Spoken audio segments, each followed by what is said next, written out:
Hello everyone, welcome to What If Villain Deku Goes to Infiltrate the UA and Fell in Love with Momo Part 2. Before we start, please go support ancalagonintheblack for writing that awesome fanfic. Now let's begin.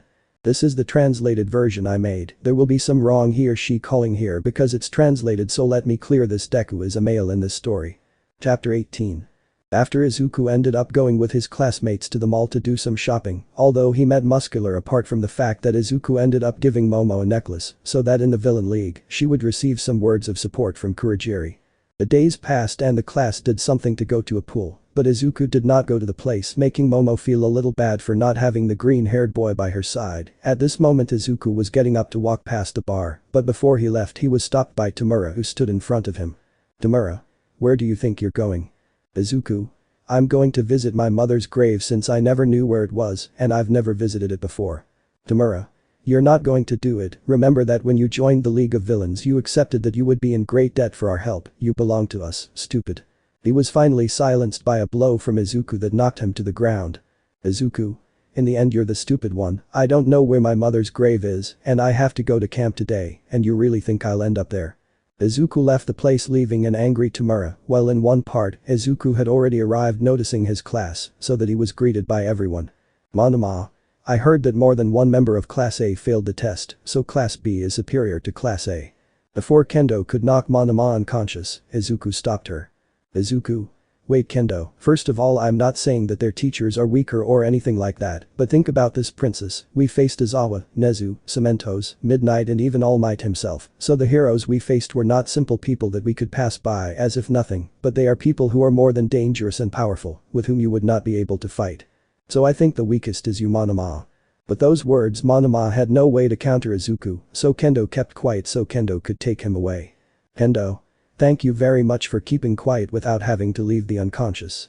Everyone entered the bus so that each one could sit in a part. Momo sat next to Izuku while the bus began its journey, but the brunette looked at the green-haired boy, who was obviously thinking about things that were very important, but out of shame, she couldn't know what kind of things they were talking about. "Momo, is something wrong, Izuku?" "Izuku, no, it's okay." "Momo, I can see that you are thinking of very big things." "Izuku, is it very noticeable?" "Momo, luckily, only I could notice it."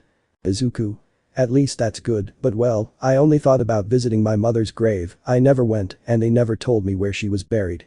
"Momo, I see." Hours passed and Momo noticed that the boy did not tell her the whole truth, so she did not want to delve deeper into the subject until she saw Mina, who sent her support. "Momo, have you thought about the question I asked you?" "Izuku, you mean the one you told me about during internship?" "Momo, yes, that same question." "Izuku, the truth, being honest, the answer is..." The suspense was beginning to kill her inside, but obviously the author of this fic was not going to let her know the answer since the bus stopped so Izawa could give the order for everyone to get off, so Momo ended up getting angry with her teacher so they would go out, seeing the place being a forest. "Hiroshima, what are we doing in this place?" They saw the hussy cats and a child come out of a car. "Mandalay. Hello UA students, we have something for you that you might like." Saying that, everyone became excited as they looked at the two women. "Mandalay. We want you at the foot of the mountain in 3 hours." They watched where I was pointing, making me start to think until one of them gave a somewhat wise shout. "Haminari. Everybody on the bus." They all started running but ended up breaking the floor where they were, making them fall to the ground, although Momo finished above Izuku. "Izuku, why do you always end up on top of me?" "Momo, if you want me to finish someone else's enzyme." "Izuku, then you can finish me off as many times as you want."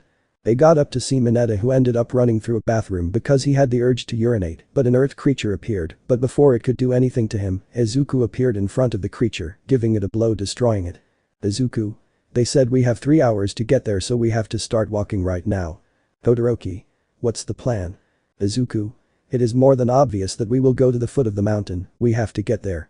"Bakugo, what about these weird things?" "Izuku, we will destroy them on the way to the foot of the mountain, as soon as one gets in our way we will destroy it." Everyone nodded at Izuku's word.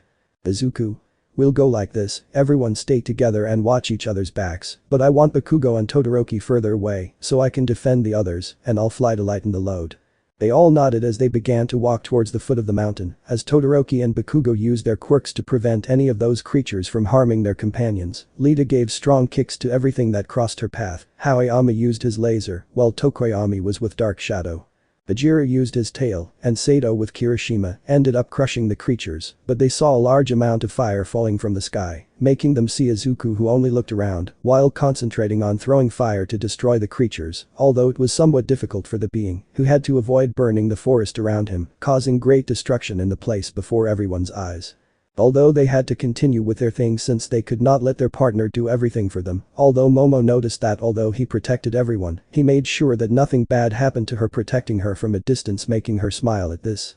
More than 3 hours passed, and they were still waiting for the students until they saw Todoroki appear with a lot of ice on his body, followed by Bakugo, who held his arm, and Lita, who walked with difficulty for the others to begin to appear, but they noticed that one was missing.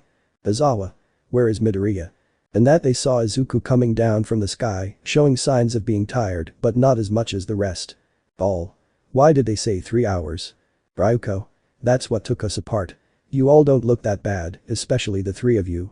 He said this while looking at Todoroki, Bakugo and Lita. Ryuko. Although the least tired one seems to be that green-haired one, I'm asking for him for myself. I surround the boys who were just covering themselves. Izawa. Was it always that way? Mandalay. She is at that age where she is desperate. Izuku. And that child. Ryuko. He is the son of a brother. The boy approached. Izuku. Hi, I'm Izuku. She fell silent as she covered her private parts from the boy's blow. Izuku. Why the hit? Kota. I don't talk to people who pretend to be heroes. He was about to walk away, but everyone watched worriedly as Izuku lifted him by the shirt with a sour look, making them think what he was going to do to him. Even Kota himself was beginning to feel scared, but Izuku showed a smile while giving a few small laughs. Kota. What's so funny? Izuku. It's just that you remind me of when I was little, I thought the same as you. In this way, Kota went down, who was surprised by these words and left the place. Mina. Why did you say that? But that question everyone looked at him until Kota, who paid attention to his answer. Izuku. Because I lost faith in heroes a while ago. Kirishima. Why would you lose faith in heroes? But that everyone paid more attention to his answer as Izuku's happy look changed to one of great coldness. Izuku. Because it was a hero's fault that my mother died. But that answer everyone was surprised, even little Kota, who while his parents were killed by a villain, the parents of the young man he was about to hit a while ago were killed by a hero. Izuku. Well, are there hot springs? Mandalay. Yeah, we were just going to tell you to go relax. But that Izuku with a smile left the place, surprising everyone with such a thing. Lita. I never thought that. Kirishima. I never thought that a hero could kill a person so that another person would lose faith in everyone else. They all went to the hot springs, seeing that Izuku was already in the waters relaxing, so they just decided to get in. Lita. Midoriya, did you really lose your mother because of a hero? Izuku. Yes, because of a hero I ended up without family, without loved ones, totally alone, and I almost died because of him the same day I lost my mother. Kirishima. That's not manly. Bakugo. Who was the bastard who did that? Izuku. They couldn't do anything against him. Bajiro. You could at least give us a clue. Izuku. Okay, it's in the top 10. But that everyone began to think at great speed who it could be, while Kota, who was hiding, felt bad for how he treated Izuku and the girls, that nobody knows how, but they were finding out about everything, although Momo had to pretend knowing who it was. Mineta. That's all, I'll see the girls. Lita. Come here, you perverted dwarf. But that the girls went to the water so that the dwarf would not see them, but they noticed how Kota was waiting for Mienta to throw water at him. Mineta. Damn kid. Izuku grabbed Mienta's leg to crash him into the floor, causing him to become unconscious, but when he noticed how Kota was about to fall, he caught him in the air. Izuku. Hey shorty, you shouldn't be around here, and I already had the shorty from Mienta. Kota. Okay. In that way Kota went down while everyone began to leave the hot springs until on the girl's side, only Momo was left with Jiru, who kept looking at Momo, who was beginning to feel somewhat strange for being left. Jiru. Hey Momo, I'd like to tell you something. Momo. What's wrong, Jiru? Jiru. You see. The girl was thinking about how to tell him her feelings, but she couldn't find the way. Jiru. You see, it's a beautiful night, don't you think? Momo. Yes it is, but I have to go anyway. He said this as he started to leave, but on the boys' side everyone was already leaving. Lita. Hey Midoriya, are you coming out? Izuku. In a while, I'll stay a little longer, but you guys go ahead. Lita. Good. In that way they left while Izuku only looked at the stars that illuminated that dark sky, although he couldn't help but have the image of a dark-haired girl and a green-haired girl come to mind. Izuku. Mom, I really need you, I'm lost and I don't know what the hell to do right now. The boy thought what he could do because he entered the UA as a villain as an infiltrator, but he began to fall in love with a heroine, something he did not want but was happening, and if it were to happen, then he knew what it meant, he had two paths. To continue as a villain or a hero, and he was going to have to choose when the villains attacked the camp. Well, Momo felt that Izuku needed his help, but he did not know what the help that the boy needed at that moment could be. Chapter 19. After everyone took a bus to take the longest way to camp, arriving a little after 3, apart from Izuku, saying a little more about his past life as a child when he lost his mother, and being in a mental conflict on which path he would follow. At this moment everyone was waking up to get up and start preparing breakfast. Seeing all the things they had for later since they understood that soon they were going to have to train, so they just prepared themselves. Lita. Since we all had breakfast, let's go train. At that moment they saw how when they came out Tiger was with a serious look. Tiger. I'll give you their workouts. They all nodded for them to begin their training being the same as in the original story, although there was something that none of them noticed until one spoke up noticing the absence of one. Zero. Hey, where's Izuku? Saying that everyone started looking everywhere wondering where Izuku was until they noticed something else. Mandalay. Ryuko is also missing. But that they began to search until one finally found the two of them. Sato. Over here. Everyone went to where Sato was, and when they arrived they saw Ryuko who was looking at an Izuku without the top of his shirt remaining in leather, while he was in a pose with his sword still in its sheath. He was on a rock where a waterfall was falling, so the boy was wet from head to toe, but it was clear that he didn't care because of how his eyes were closed, as if he were concentrating. Jiru. What are you doing? Ryuko. I don't know, I've been watching him since he got up there, although it's a good view showing everything, the only thing missing is for him to take off his pants. With that, everyone started drooling over Izuku's body, even the girls from Class B. Momo's thoughts. Or don't believe it bitches, he's mine, I'm going to ask Mama Ruga for an anti-bitch. Elsewhere Izawa was walking until he sneezed. Izawa. That's weird, I think someone wants one of my dog sprays. At the waterfall Izuku was still the same without any of them understanding why until they went to eat but left Tiger with Izuku. A few minutes passed, and where Class A was they saw how Momo got up with 2 plates of food. Haminari. Where are you going? Momo. I'm going to take this to Izuku, I want to see if he's hungry. The brunette left to be at the waterfall where she saw Izuku who was still the same, she swore it was a statue, and Tiger seeing her just left the place so that Momo could see Izuku until she noticed how a tree trunk was coming down the waterfall being about to crush Izuku, so Momo got up to go for the green-haired man, but saw how he took his katana out of its sheath and with his eyes closed he made a cut which ended up cutting the trunk in half to his surprise, while Izuku began to open his eyes to turn around and see Momo. Izuku. Hello Momo, is something wrong? Momo. No, I just brought you food. The boy jumped in front of the brunette. Izuku. Thank you very much. Momo. What was that? Izuku. What thing? Momo. You cut that log in half with your eyes closed. Izuku. Was it really a log? I thought it was a branch. Momo. But how did you do it? Izuku. It's something I've been working on, it's like a way to predict what's going to happen around me. Momo. That's amazing. Izuku. Yes it is. The two of them sat down to start eating. Momo. What do you think? I made it myself. Izuku. It seems very delicious to me, the best I've had in years. Elsewhere a certain villain who looks like a mist felt something behind his back. Kurogiri. My adoptive father senses tell me that a worthy rival has finally appeared to face me over who makes the best food for Izuku. He closed his eyes to raise his fist and opened his eyes. Kurogiri. Finally a worthy opponent, our battle will be legendary. Tamura. Who are you talking to? Kurogiri. That's none of your business. Elsewhere Izuku was eating with Momo until they finished. Izuku, thank you Momo. Momo. Why? If I didn't do anything. Izuku. If it weren't for you, right now in class I would only be a cold guy without feelings who only focuses on achieving his goals. Momo. You talk like it's something very serious.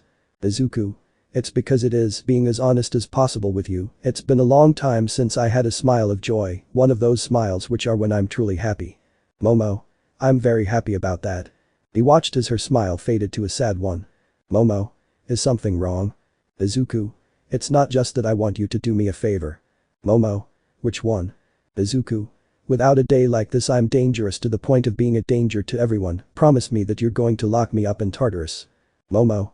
Why do you say? Izuku. Promise me please, just do it. Momo. Okay, I'll do it. Izuku. Thank you very much. Momo. One more thing, you didn't respond to what I said if you accept my feelings towards you. The boy was dejected with that because he was still in that mental complex where nothing was going right inside him. Izuku. I just want to tell you one thing, Momo. Momo. You can tell me whatever you want.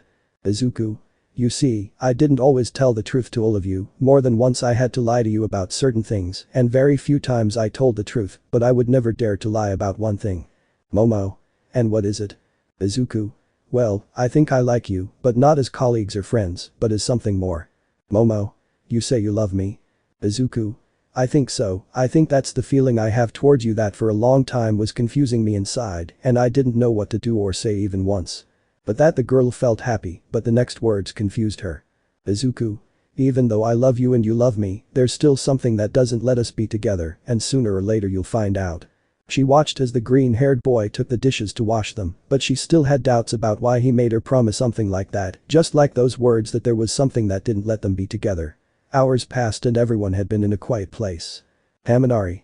Hey Izuku, you know how to do a lot of things, but is there anything you don't know how to do? Izuku. Sing. Hiroshima. Really? We'd like to see that. Izuku. Are you sure? I sing really badly. Bakugo. Just do it already. That way they got the green-haired boy in their class to sing a song. When the song ended, some girls in the classroom were blushing as were those in class B, although a certain brunette understood that the song was for her, since she sometimes looked at her when she sang more than the others. The hours passed and the night came where everyone was sleeping peacefully in their beds, totally calm until they were woken up by Aizawa. Aizawa. Everyone wake up, we have villain attacks. With that, everyone stood up more than surprised by how they were beginning to be attacked by the villains, so they only got dressed to prepare to fight, while elsewhere Kota was walking until he saw Izuku. Kota. What are you doing here? Izuku. I'm thinking it's a quiet and comfortable place to think about the mistakes of the past, present and future. Kota. How did you overcome everything? Izuku. What are you talking about? Kota. You said that a hero killed your mother, but now you are a student at UA, the academy where the best heroes come from. Izuku.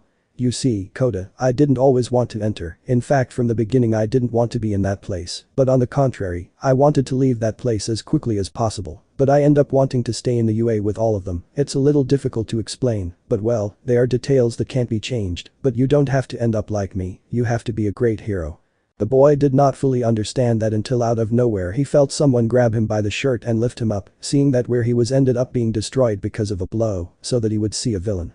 Kota. That's the villain who killed my parents. Izuku. So Muscular, you murder this boy's parents. Muscular.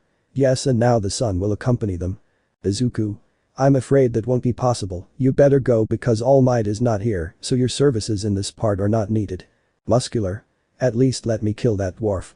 Izuku. I think you didn't understand, leave now and don't touch this child, it's an order from your superior. Muscular.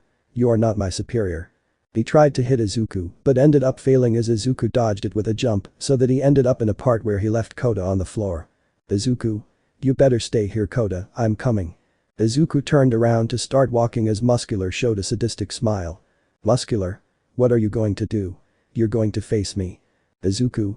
I'm afraid so, I have to face you since you don't obey. Muscular. I'm not a dog you can command. Izuku. No, you're a rat. But that Muscular got angry to launch himself against Izuku, wanting to hit him in the face, but the boy dodged it, so he could see how he was below him to form a fist of black matter, hitting him full on causing him to move away, but he didn't stop, as Izuku grabbed him by the head to slam it against the floor, causing the place to rumble from the impact, followed by a kick from Izuku that didn't stop. As he threw a large amount of fire that hit him full on sending him against some rocks. Izuku. Give it up and I'll be merciful to you. Muscular. A villain being merciful to another villain, what is that? He launched himself once more, but in doing so he ended up with his stomach pierced by Izuku's black matter sword, who pulled it out, causing Muscular to kneel before Izuku, who put his foot on his head and rested his arm a little on the leg that was on Muscular's head. Izuku. If you give up and come back then I'll pretend this never happened and leave you alone, what do you think? He saw how he took out his eyes to change for another, followed by his muscles increasing, so that he tried to hit Izuku, which with a jump he dodged it, so that he ended up falling on his feet, as if nothing to stare at him, followed by a jump go against Muscular appearing in front of him, beginning to grind him to blows mercilessly, until he crashed into the rocks, but before he had a chance for Something Izuku appeared in front of him to begin to grind him to blows mercilessly to the villain, who began to spit blood from the blows that did not stop until with his giant hand he took him by the chest, leaving him standing against the rocks, so that Muscular himself saw how he moved the other fist away so that it became 3 times bigger and fire began to come out of the back making the blow even bigger, so he crashed into Muscular, causing the entire mountain to end with a tremor while Izuku released Muscular. "Izuku, I hope that teaches you to respect me a little." He said this as he started walking away from Muscular, who ended up falling to the floor unconscious, but when Izuku took Kota to leave with his black matter, he took Muscular to carry him, walking to where everyone was surrounded by the Nomus and Kurogiri who had recently taken Bakugo. "Demura, I think it's time to finish them off." "Izuku, I don't think so." They saw Izuku, who was dragging Muscular to everyone's joy, and even more so when they saw that he had Kota in his arms so that he would leave him just so the boy could go with his aunts. "Demura, what does this mean?" "Izuku, it's easy, I gave him an order and since he didn't listen, this is what he earned. Now he will be locked up in Tartarus, but good day, what do you have to say now? What's next?" At this Demura had a smile while everyone was confused. "Demura, come on, our best spy who infiltrated and had the honor of meeting all for one." Everyone looked on in surprise as Izuku moved forward to stand next to Demura and Kurogiri. "Izawa, what does this mean, Midoriya?" Neither of them could lie, they were angry, even though Momo felt devastated inside. "Izuku, I'm sorry but I'm afraid there are certain things that you can't understand, certain things that neither I nor you like, but well I don't have many options like other villains or heroes, let's go." In this way Kurogiri took Izuku, Demura and the Nomus from the place before the eyes of everyone who was surprised by such a thing they saw. Chapter 20. After everyone was at the camp where they trained, but at night they ended up being attacked by the League of Villains, and they saw with their own eyes how Izuku left with the villains, making it clear that he was the traitor of the UA at this moment. Bakugo was tied to a chair listening to everything the League of Villains said, but he ended up ignoring them, well he just tried to free himself but he heard the door open while he watched a green-haired man enter in an elegant suit, being a black suit from head to toe with a black tie and a white shirt. "Bakugo, is that you, Izuku?" "Toga. It was about time the green one arrived." "Izuku, how many times do I have to hit your head against the table for you to understand that you shouldn't call me that way, Toga?" But that Bakugo understood everything, so he began to yell in anger at the green-haired man, while Izuku just walked calmly until he ended up sitting calmly in front of Izuku while he fixed his suit. "Izuku, everyone go, it's more than obvious that you won't achieve anything with this boy." Everyone did as they pleased to leave Izuku and Bakugo alone, although the ash-haired boy kept cursing until he got tired. "Izuku, can I talk now?" "Bakugo, say what you want, damn traitor, I will not join the League of Villains." "Izuku, I know, I didn't want to join either, but I have no other choice." That caught Bakugo's attention, who looked at him. "Izuku, you see, more than once I spoke the truth and in the hot springs of the camp, a damn hero killed my mother and he was in the top 10, apart from you yourself know that the villain who died could only have been because he received an attack and guess who it was, the one I hate so much that he used to be my idol." "Bakugo, All Might." "Izuku, well, you hit the nail on the head, but more importantly, do you know why I'm with the villains?" Bakugo shook his head. "Izuku, because one of those villains saved my life, prevented me from dying in the fire in my house, so I am in a debt that is not paid with money, but from one life to another life, I am forced to follow the orders of the villains. I am not in this place because if you look, I am here because I love it." "Bakugo, that's hard to believe." "Izuku, yes, I know it's hard to believe, that's why I didn't tell you who the buck almost killed me, but did kill my mother, because none of you would believe me." "Bakugo, that's why you're with them." "Izuku, bingo, you hit the lottery, this damn fire quirk was given to me by the villains, and that's why at the sports festival I used my black matter and nothing else against you, because I decided to use the power of Izuku, who still had desires to be a hero, and not that of a villain, but well, I'm going to do everything possible, so that they don't kill you or turn you into a Nomu."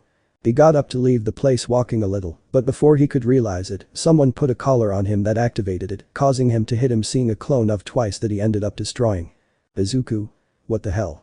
"Demura, what happens is that I got tired of you, so I'm going to turn you into a Nomu apart from you only serving as a spy for the UA, and if you're not more of a spy, then we have to make you serve us in another way." At one point they gave him an injection causing him to fall to the floor asleep. "Toga, at least being a Nomu you listen to me, Greenie." At that moment Kurogiri took him to a portal to leave him somewhere else where some doctors took him. "Kurogiri, you know mister, All for One won't like this." "Demura, as long as he doesn't find out." The two of them left the place while in the hospital everyone was in the same room still thinking about what had just happened, although Kaminari and Mineta were missing who were discharged, while everyone else was still in the same room with their teachers and All Might, who showed his true form to everyone. Todoroki. That's all, when I see him I swear I'll kill that bastard Izuku. Hiroshima. You're not the only one. Momo only had the necklace that Izuku gave her looking at the photos, so she could notice how Jiro took the photos to tear them up. Jiro. Don't think about him, he's a traitor. The brunette felt bad.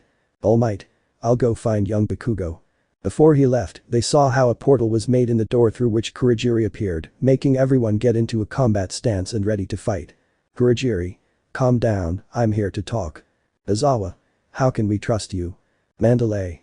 And if it comes to negotiating for Bakugo, we will think about it if they tell us what they want. Kurogiri. It's nothing like that, I need your help.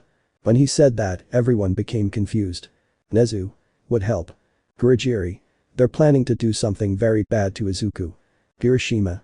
And who the buck cares about him? Kurogiri. Let me explain things a little, he is not a villain because he wants to be. Nezu. Then whose fault is it? Kurogiri. From him. He said this while pointing at All Might, surprising everyone. Sato. What do you mean? Kurogiri. You see when Izuku was little he lost his mother. Okoyami. We know that he lost it to a top 10 hero, although we don't know his name. Kurogiri.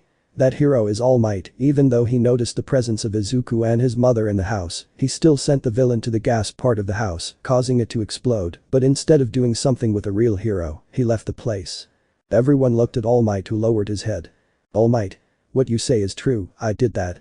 Everyone was surprised by such a thing. Kurogiri. Izuku's mother used her body to protect him from the explosion so he could live, and because I happened to be passing by the place, I went into the house and rescued Izuku from dying. Izawa. That's new, a villain saving a child like a hero. Kurogiri. The most important thing is that Izuku was in debt to the villains, a debt that is not paid with money, but with life. He would be a villain who would listen to us all the time and infiltrate the UA to be able to get information from them, although he did not like that, he did not like being a traitor or villain, but he had no choice, he was in debt that he could not pay. So we began to use him as spy number 1. Lita. You said number 1 so there are more. Kurogiri. Yes, Mineta and Kaminari are Tamura's spies, but Izuku is all for once. But that All Might became more serious. Kurogiri. He does it because he is forced, not for anything else. Izawa. How can we believe you? Kurogiri. He never wanted to kill anyone in his life no matter how many times we ordered him to, but they did this to him. He showed a tape that he played so that everyone could see how Izuku was tied to a chair with something that forced him to keep his eyes open all the time while looking at things that made him turn against the heroes and other parts where they used him as an experiment for some things, causing everyone to be horrified, although Momo couldn't stand to see that. Izawa. Why did they do that to him? Kurogiri. It's just that he had a very good recovery, so we had to use it to our advantage. Until now I was trying to get Bakugo to come out of our hiding place so that he would be free but… Uraraka. But what? Kurogiri. It's that Tamura betrayed him and now he made him transform into a Nomu. Everyone was surprised by that. Kurogiri. And I can't do anything, that's why I ask for your help. Momo. I'm going, I'll help him. Hiroshima. And me. Todoroki. They're not leaving me behind. Lita. Not even me. Kurogiri. You are the girl who changed Izuku to think that he behaved like a monster all this time, but when he met you he changed completely, believe me that sometimes he thought about leaving the life of villainy and becoming a hero, you know, starting a new life. That surprised everyone. Kurogiri. I leave you all the places where the villains are and what they are like with the passwords and everything. He passed them some devices surprising them, so that Kurogiri took the boys to reappear elsewhere being in a room where they were alone and no one else but an Izuku who was inside a tank with a green color when he saw it he approached. Momo. What are they doing to him? Kurogiri. They want to turn him into a Nomu because of what they put into that. Todoroki. What do we do? They saw how he touched some buttons so that where Izuku was, the green liquid would go away and the boy would fall to the floor, but not before Momo caught him in the air to lay him down and have his head in her lap while she looked at him and let some more tears come out of her eyes. Momo. What did they want to do to you Izuku? Kurogiri. Here, I think this is yours, it was taken from him earlier. He gave Izuku's necklace as Kurogiri left the place. Momo. Wait, why are you doing this? Kurogiri. He's like a son I never had, I think that's why. He left the place before everyone's eyes and they watched as he left some things, such as a bracelet with a photo, elegant clothing and 2 swords, one with a white handle and the other with a black handle. Todoroki. We have to go. Momo. Some costumes first. The girl made some costumes like the original story so that each one could put them on and begin to leave the place noticing the villains, but they were able to pass since it was noticeable that none of them knew Izuku. They walked until they reached the surface where they saw how everything was destroyed and All Might fighting against All for One, although unlike the original story All Might ran out of time and was left on the floor kneeling before him. All for One. Your damn time has come. Before he could hit him, he received an attack so that he saw how a brunette ran to where All Might was to help him, but All for One noticed something, while elsewhere Izuku's wet body began to release steam and move at the same time. Momo. We have to go. All Might. And young Midoriya. Momo. We'll take care of that as Bakugo. They heard the applause so they could see All for One approaching with a smile on his face, if what he had could be called a face. All for One. Great, I finished off the previous 7 carriers of One for All, and now I will not only finish off the 8, but the 9th carrier is in front of me. All Might. Run Momo, you have to save yourself and continue the legacy of One for All. Momo. I can't leave you. All for One. Don't worry, I won't eliminate you anyway, my first successor, whoever I pass All for One on to, will take care of that. All Might. The first successor of All for One. All for One. Yes, my first successor is going to eliminate her while I take care of you All Might, what do you think? Obviously we have to know where she is. Izuku. They called me. They watched in surprise as the green-haired man adjusted a sleeve of his elegant suit while carrying his 2 swords at his waist. All for One. Where were you? Izuku. Well, Tamura betrayed me by wanting to transform me into a Nomu. All for One. I see, but anyway, I want you to take care of something. Izuku. What about? All for One. Kill this girl. When Izuku saw Momo, the smile left his face as his steps began to slow down until he was in front of All Might and Momo. Izuku. I don't understand, why do you want me to do that? All for One. This is the 9th bearer of One for All I'm talking to you about. That left Izuku in shock as he looked at Momo. Izuku. This must be a joke, I can't kill anyone. All for One. Luckily it's not a joke aside remember that they call themselves heroes when in reality they are villains and the villains are the real heroes you saw it yourself because you were in both parts. Momo. Come on, do it Izuku, I know you'll make the right decision, I know you'll do the next thing I imagine. Izuku. No, you don't understand, I don't want to do it, but I have to. The boy had tears in his eyes which slowly began to fall from his face. Momo. I understand. Izuku. You don't understand, in fact I'm sure you're furious because of how you gave me your love, but I only betrayed you and everyone who looked at me in a different way. Momo. I understand everything, they told us everything that happened since they saved you from the explosion. Izuku was thinking until Kurogiri came to his mind, but he took that out to start thinking about what he was going to do. Momo. I know you're thinking it, but I know what's going to happen.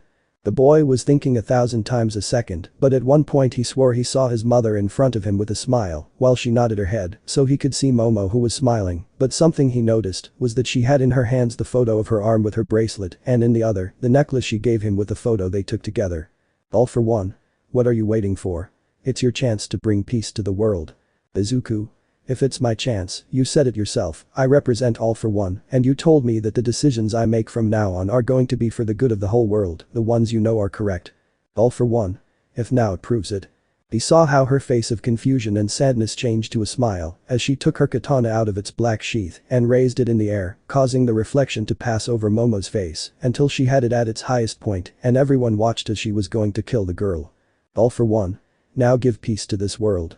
The boy quickly lowered the katana, although for everyone it happened in slow motion, until they saw how the edge of the katana passed to the side of the jet black girl which ended up on the floor, but did not finish its journey, as it continued straight ahead breaking the floor, so that it would make a complete turn, so that the katana ended up going against All for One, who covered himself with his huge arm having a not so significant cut, but he moved away before the eyes of everyone who were surprised and time returned to normal, so that All for One moved away, and Izuku got into a combat stance while taking out a gun.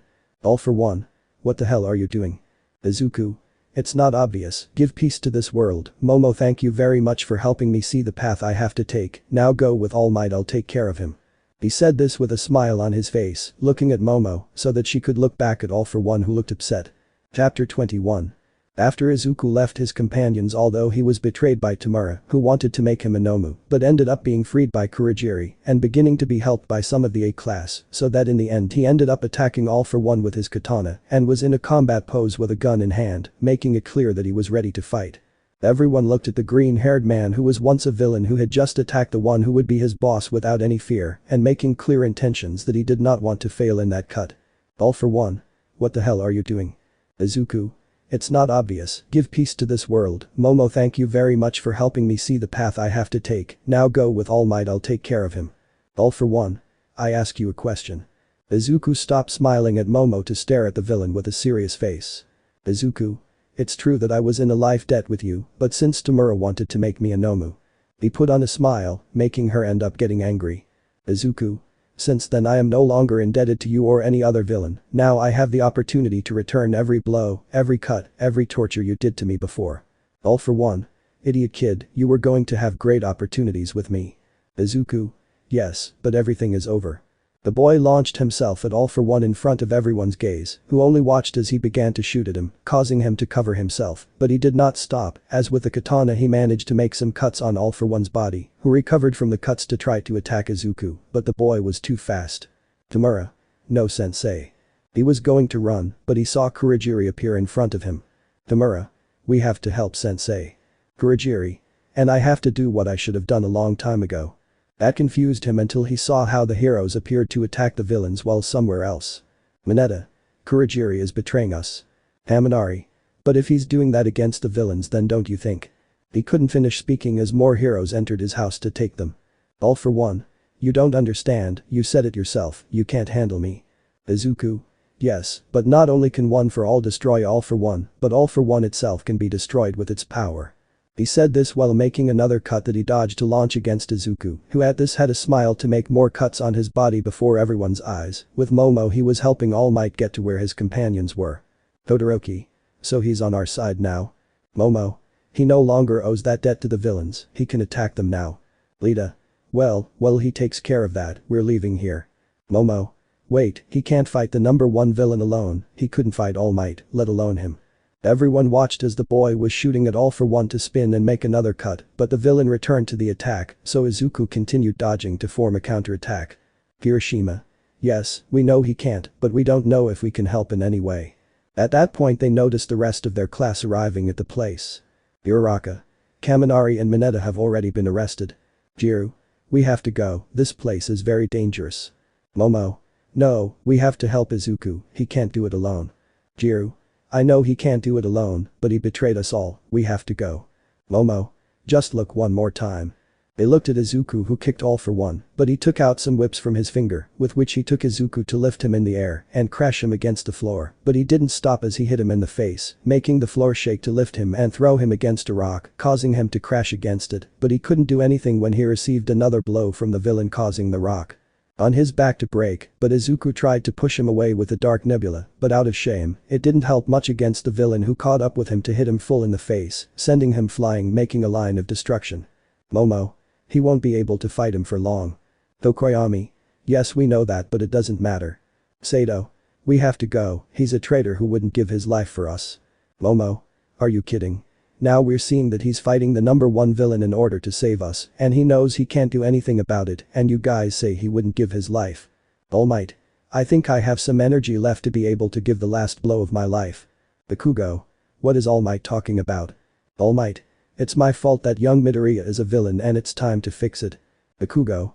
I'm going to help him too, he wanted to get me out of that place, he wanted to help me, so I have to return the favor. Everyone looked at each other, while with Izuku the green-haired man was not having a good time. He was being beaten by All for One until he lifted him up, taking him by the neck to start hitting him repeatedly without any mercy, causing him to start lowering his arms in a sign that each time he could not against the villain in front of him, but without either of the two realizing it, the katana that was in the white sheath was taken out so that All for One could move away when he felt a cutscene Momo with the katana in hand. All for One. What do we have here? The ninth carrier wants to die. Izuku. I said go away. Momo. And I wasn't going to leave you. All for One. So the two of you are going to fight me. Izuku. Apparently so. Izuku's katana began to give off a black aura while it was surrounded by darkness that rose like a kind of smoke, and Momo's katana did the same thing, but instead of being black, it was white. Izuku. Ready. Momo. Whenever you want. The two of them launched themselves into combat against the villain, although to Izuku's surprise, the brunette kept up with him, something that made him smile, but he put it aside to concentrate on the fight, beginning to make cuts at All For One, who couldn't do anything about it since on one side he had Izuku making a large number of cuts, while on the other was Momo who was doing the same thing. Not leaving many options for the villain who began to back away against them both, but from behind, he received a large explosion from Bakugo who had a smile on his face. All For One? You damn. Before he could attack the ash-haired man, Sato, Kirishima and Shoji hit him at the same time, causing him to step back. Zero threw his ribbons at him, so that Tokoyami with Dark Shadow lifted him into the air so that Lita with Ajiro could hit him, sending him to the ground. Aoyama launched his laser, hitting him full force, and Uraraka took advantage of the rubble to launch All For One's enzymes. Before he could stand up, Izuku and Momo passed by him, so that with their swords, they could make a large cut, making an X on the villain's chest. All For One? Damn bastards.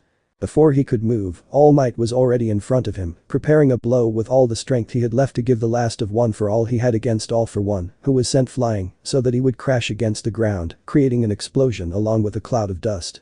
All Might. This is over. Izuku? Yes, but when will they take me to Tartarus? But that everyone looked at him. Izuku?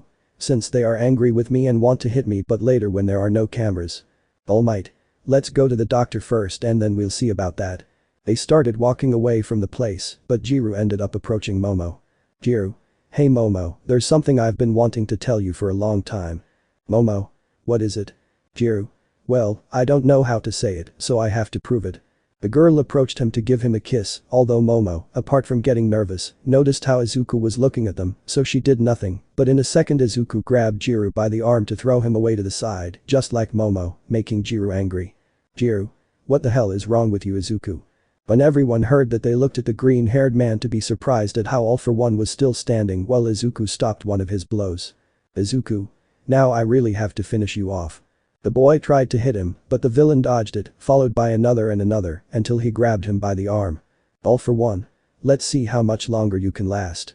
The villain made a kind of claw in his hand to pierce his stomach near his chest, causing him to spit blood at this, so that he would lift Izuku's body into the air, leaving everyone with a surprised look, although Momo was horrified to see how the green-haired man had just protected them from a direct attack, while he had his hands covering his mouth at the same time that he began to cry at seeing how he had Izuku. All For One. You deserve this for being with the heroes instead of the villains.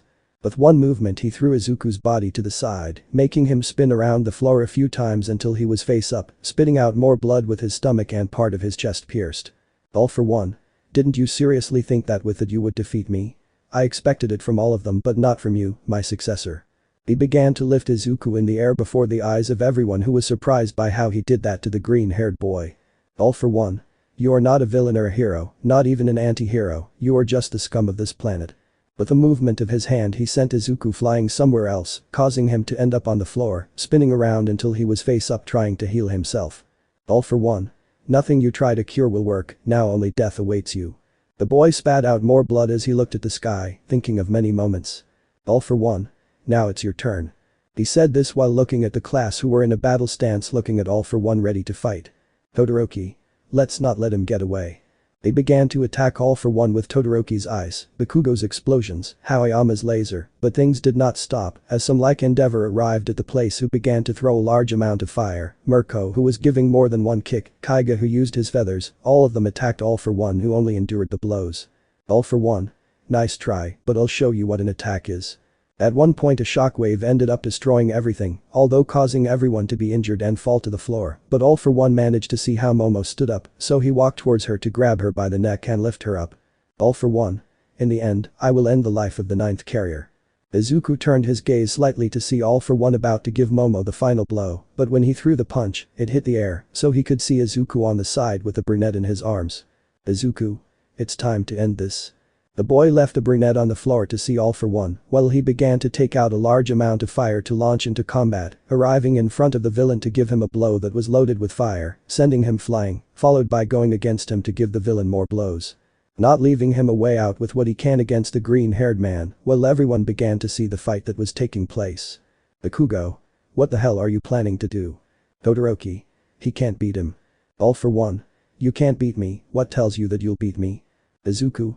This. The boy launched himself behind the villain to grab him by the neck and his wings of black matter were present, everyone looked at this, but Momo, seeing it, imagined the worst. Momo. Please Izuku don't do this. The green-haired boy showed him a smile before starting to fly into the sky. Momo. No. Everyone watched as it began to fly while a green light appeared before everyone's eyes and slowly changed to a red color. Bakugo. You're not really planning on doing that, are you? Todoroki. That damn lunatic is going to do it. Endeavor. What are you going to do? Hiroshima. He's going to commit suicide. All for One felt his body begin to burn from the heat as the flames began to consume him as well, but that wasn't all as he felt his quirks that he had stolen a while ago being taken out and he was going faster and faster upwards. All for One. This way we will both die. Izuku. Better both so that All for One no longer exists. Everyone watched as it began to close itself in a cocoon of its own black matter, but instead of going down, it continued to rise until it reached a height where the boy inside the cocoon had a smile. Izuku. Goodbye Momo. He closed his eyes as everyone looked at the sky, and a huge explosion was present in the place which by a current of air, made everyone end up flying, even though it was so far away from them apart from that they felt the enormous heat that did that. Everyone looked at the sky waiting for something good, but they saw how two bodies fell, one being All for One who now saw a little white hair, and the other was Izuku who ended up crashing into the ground, making a large crater with a cloud of dust. Everyone tried to go for the two, but they couldn't for Izuku because of the heat, so Endeavor ended up getting closer, while the heroes went to see All for One who left a clear word. Mirko. He's dead, All for One died. Everyone rejoiced while on the other hand Endeavor found Izuku seeing that he was missing both arms along with his left leg. He had many burns with a large amount of wounds from which he was bleeding, so he approached to see him and take his pulse. When he did he was totally surprised at what he managed to feel, so he screamed. Endeavor. Quick, a doctor is still alive. But that Momo was happy, but they were horrified to see how she came out with the boy in her arms and her condition making some of them vomit, but Momo only wanted to go with a green-haired boy until they put him in an ambulance where they took him away. Chapter 22. After they went to rescue Bakugo as well as Izuku saving them, although they had to fight against the number one villain being defeated by Izuku, although he was on the verge of death and Catch Mienta and Kaminari as the traitors, currently a very important topic was being talked about which was what to do with Izuku. It is well known that he was a villain who entered the UA, but also helped in the defeat of All for One, stopping being a villain, and fighting alongside the heroes who accepted the green-haired man's help being much better and avoiding many problems, although outside a hospital room was class A. Izawa. Let me get this straight, they want to see Izuku no matter what. Everyone nodded. Doctor. You can come in, but there are some things you're going to find out. The class didn't care and went in anyway, being in the hospital part to see a green-haired boy on a stretcher connected to many machines that were taking his pulse, as well as helping him breathe, but what surprised them was how the boy had his arms and legs again. Izawa. Can you explain to us what happened? He was supposed to have no arms or legs. Doctor. Well, they told us that they had him in a container where they created the Nomus, and since the Nomus can regenerate, having parts return to normal as if nothing had happened, it seems that the young man now had that. Everyone looked at the boy although Momo only wanted to hug him at that moment. Doctor. If you want me to rest and recover completely, I ask you to leave. Everyone did as they were told to leave, but when they left the hospital they saw a platform where people stood, noticing a microphone while reporters asked them questions.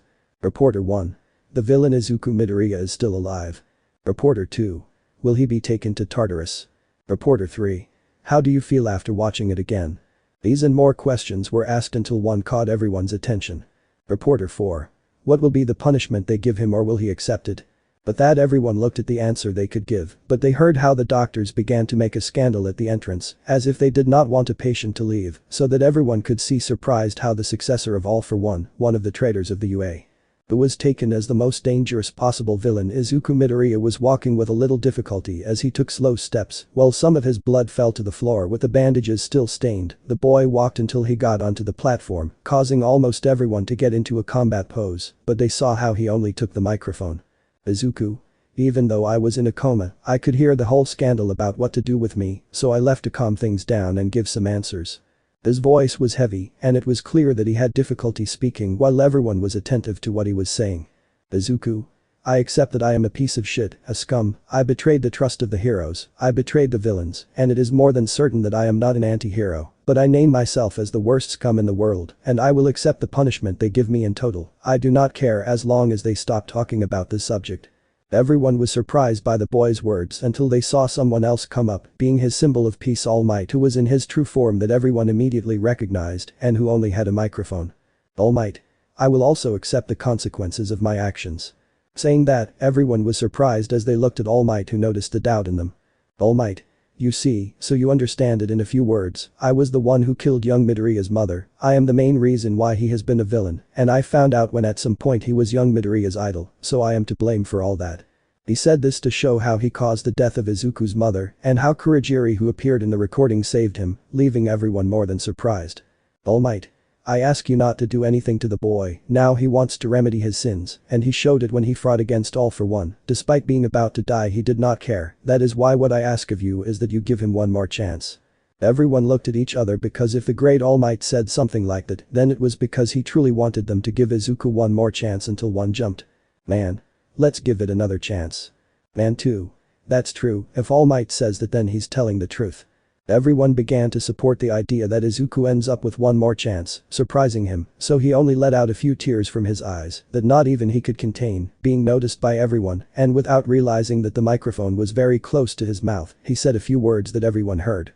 Izuku. Why? Why, despite everything they say, they give me another chance. I did too much wrong to be forgiven. The boy clenched his fists, causing some blood to come out until All Might put a hand on his shoulder, making him look at him. All Might. I made you suffer once and with that you went through many bad things, you suffered for too long for me to let you suffer more, it's time for me to take responsibility for my actions and for you to relax. Those words surprised Izuku, who could barely stand any longer, so he ended up fainting, even though All Might had him. Doctor. He is very injured and has not fully recovered yet, he needs to rest. Do. The doctors took them away in front of everyone's eyes, days passed, and the entire class 1 was notified about the dormitories, so they could see their rooms, although they noticed how there were 3 free rooms, being more than obvious by the people who were no longer with them. When they went to class, they noticed that apart from All Might and Izawa, there was Nezu there. Nezu. Hello students, as you know 3 of your classmates are no longer here for obvious reasons, but let me tell you that there is someone we hope you appreciate, please welcome a student. They saw how Izuku entered the place, although he had his eyes down and his spirits were below the ground, knowing what was going to happen to him from now on. Nezu. You can go sit down. The 3 of them left so that Izuku could wait for the mistreatment, although only some of them looked at him angrily, but a certain brunette caught his attention by raising his hand. Momo. Come here Izuku. The boy walked to a part where there were 3 empty seats to sit down, being more than noticeable that he did not listen to the brunette who was confused by that act, while many of the class just looked at him badly. The classes passed normally, and when they could go to eat the boy ended up in the courtyard sitting under a tree to take a piece of cake that he was about to eat, but a stone hit him, causing him to fall to the floor, so that he only looked to one side, seeing some of class B and A. Monoma. Why the buck did they let a piece of scum like you in? Izuku. Don't worry, I'm not going to do anything to you, so you can do whatever you want with me. Sato. Really? Something like this? The boy using his quirk hit him in the face, causing him to fall to the ground, but they saw him get up. Sato. Now you're going to attack us, villain. Izuku. Come on, I'm waiting for the next hit. The boys thought they were talking about the boy being able to attack them if they hit him again, so Lita kicked him, leaving him on the floor, but he got up. Izuku. Next. That only made them even angrier, but a voice stopped them. Todoroki. This is not how you attack a villain. They opened the way for him to walk until he was in front of them. Todoroki. It's done this way. The Vicolor launched a large amount of fire hitting him full on, causing him to fly to make a line of destruction with his body, but before they continued, they saw how some got in front of him. Bakugo. What do you think you're doing? Hiroshima. This is not for men. Momo. This is not right. Todoroki. Don't tell me you're really going to defend him. They heard him get up so he could walk regardless of his bleeding wounds. Izuku. Don't worry about me, let him vent his anger, it's totally normal. He said this as he walked between them. Todoroki. Another day.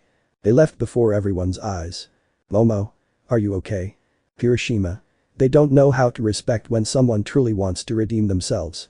Bakugo. The worst part is that they ruined your meal. Momo. Come, eat with us, we will share you. Izuku. No need, I wasn't hungry at all. The boy walked away from them, who only felt bad about such a thing, while the rest of the class appeared having evil smiles. Hiroshima. Now what are you planning? Jiru. Isn't it obvious? We have to prove that he's a villain. Bakugo. Stupid, he already showed a long time ago that he is a villain, now he only seeks their forgiveness, and he showed it by not attacking them. Todoroki. I'll believe that when I actually see it. 3. All of them left while the three stayed in a part alone while Izuku upon reaching his room only managed to see how his door was full of insults with many bad things, so he entered seeing the destroyed room, so he only walked to take his katana and have a serious look determined on what he was about to do. The two classes planned to hit the boy in his room, but when they arrived they saw him with a katana in hand, the one with a black handle and a serious look. Lita. Now you're going to show your true face. Izuku. Yes, please follow me. They all followed him to the terrace where the boy looked at them. Izuku. This katana was mainly used to punish those who deserve punishment for their sins, and now you will use it.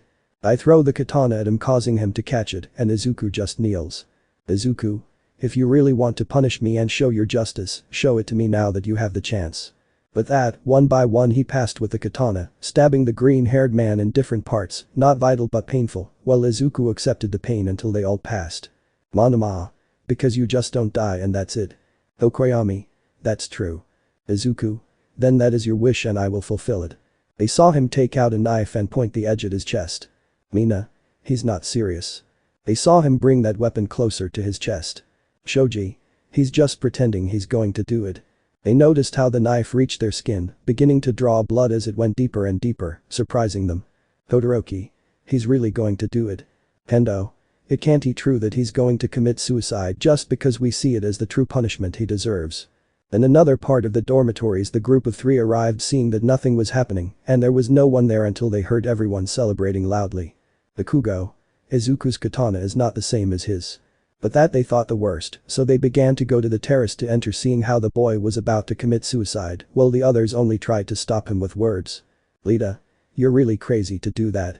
Todoroki. Take that knife out, you idiot.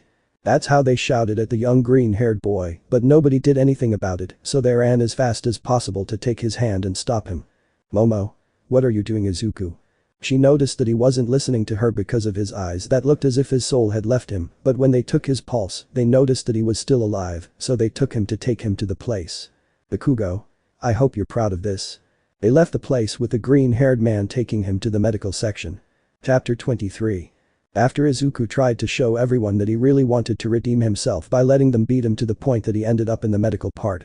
At this moment Momo was only next to the green-haired boy who had bandages on his body, and the girl only held his hand somewhat sad about how the green-haired boy ended up hurting himself, so that everyone understood that the boy really wanted to redeem himself, until she began to notice how the other classmates from both Class A and Class B entered through the door.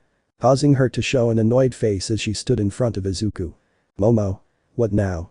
Isn't the damage they did enough that they came for more? Lita. No, we just came to apologize for the thing we did. Momo. I don't care, they already hurt him a lot and right now he can't get up or make a move, anything he does will end up being worse. But that everyone left with their heads down, while Momo changed her face from annoyed to a worried one looking at the green-haired man. Momo. What did they do to you, Izuku? You seek their forgiveness so much that you got to this point and were going to go further. The girl was only worried about the boy until she had to leave. When she got to the recreation room she only walked a little. Mina. And how is Izuku? Momo. He's fine, thanks for asking. At one point they heard the door open, and as everyone was inside they just looked at who it was, a head of green hair in the place, surprising themselves. Momo. What are you doing here? You have to rest. Izuku. And I did, they let me go so I'm fine, I just have to change the bandages in a while, put some things on, and that's it. The boy was about to leave, but he noticed everyone standing in front of him. Lita. Please Midoriya forgive us for going so far. Izuku.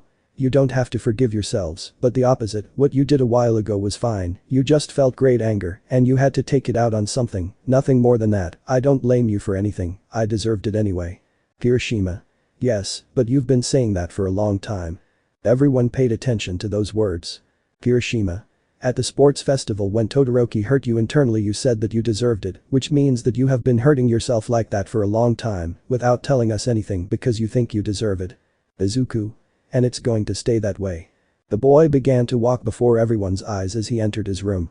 A while passed and Momo approached Izuku's room. Instead of knocking like she normally does because of the worry she had, she ended up entering to see Izuku without some clothes on top while he changed his bandages. Momo. I can help you if you want. Izuku. Thanks but I don't know if it's necessary. I look at the brunette who only took one of the bandages from her body to begin helping him put it on. Momo. Why did you go so far? Izuku. Huh. Momo. When I went up to the roof and saw you stabbing yourself with that knife, apart from all the wounds on your body, I knew that you let others hurt you, but you don't know how much I worried about you when I saw you like that. You didn't answer me, your gaze was lost and lifeless. He felt his hand getting wet as he looked at how Momo was crying, and all those tears were falling on him. Momo. For a moment I thought I was going to lose you. At that the boy could only hug her to make her stop all that pain while he stroked her head. Izuku. If you don't want me to do it again then I won't do it again, ever. The girl just cried on Izuku's chest until she calmed down. Izuku. If there is no problem, I would like to ask you a question. Momo. You can ask any questions. Izuku. When I went with the villains, everyone lost hope in me, confidence. I even noticed that Bakugo and Kirishima still don't have as much confidence in me as they did before, but nevertheless you still had hope that I was really good. Why did you have so much hope in me? Momo. Well, there is a simple answer to that. She noticed how he made a movement with his hand as a sign for her to come closer to him, so she listened, but when she did, she planted a kiss on his mouth so that they ended up lying down, Momo being Izuku's enzyme, until she separated with a smile with a small thread of saliva connecting them still. Momo. Because I love you and since I started to feel that way about you I swear that I truly knew that you weren't a bad person, but that you were forced, that's why I never lost hope, apart from when we were at camp and you made me promise that no matter what happened I would stop you, I understood that you didn't want to hurt me because of that. With such words Izuku let one more tear fall from his eyes, which were dried by Momo who had a handkerchief in her hand, until the brunette felt a hug from the boy just caressing her head. Izuku. You don't know how much I appreciate that you never lost hope in me. Momo. You can rest assured that I never lost them and I will never lose them. They stayed there for a while until they just lay in bed talking about trivial things. Izuku. So you are the wielder of One for All. Momo. Yes, and you from All for One. Izuku.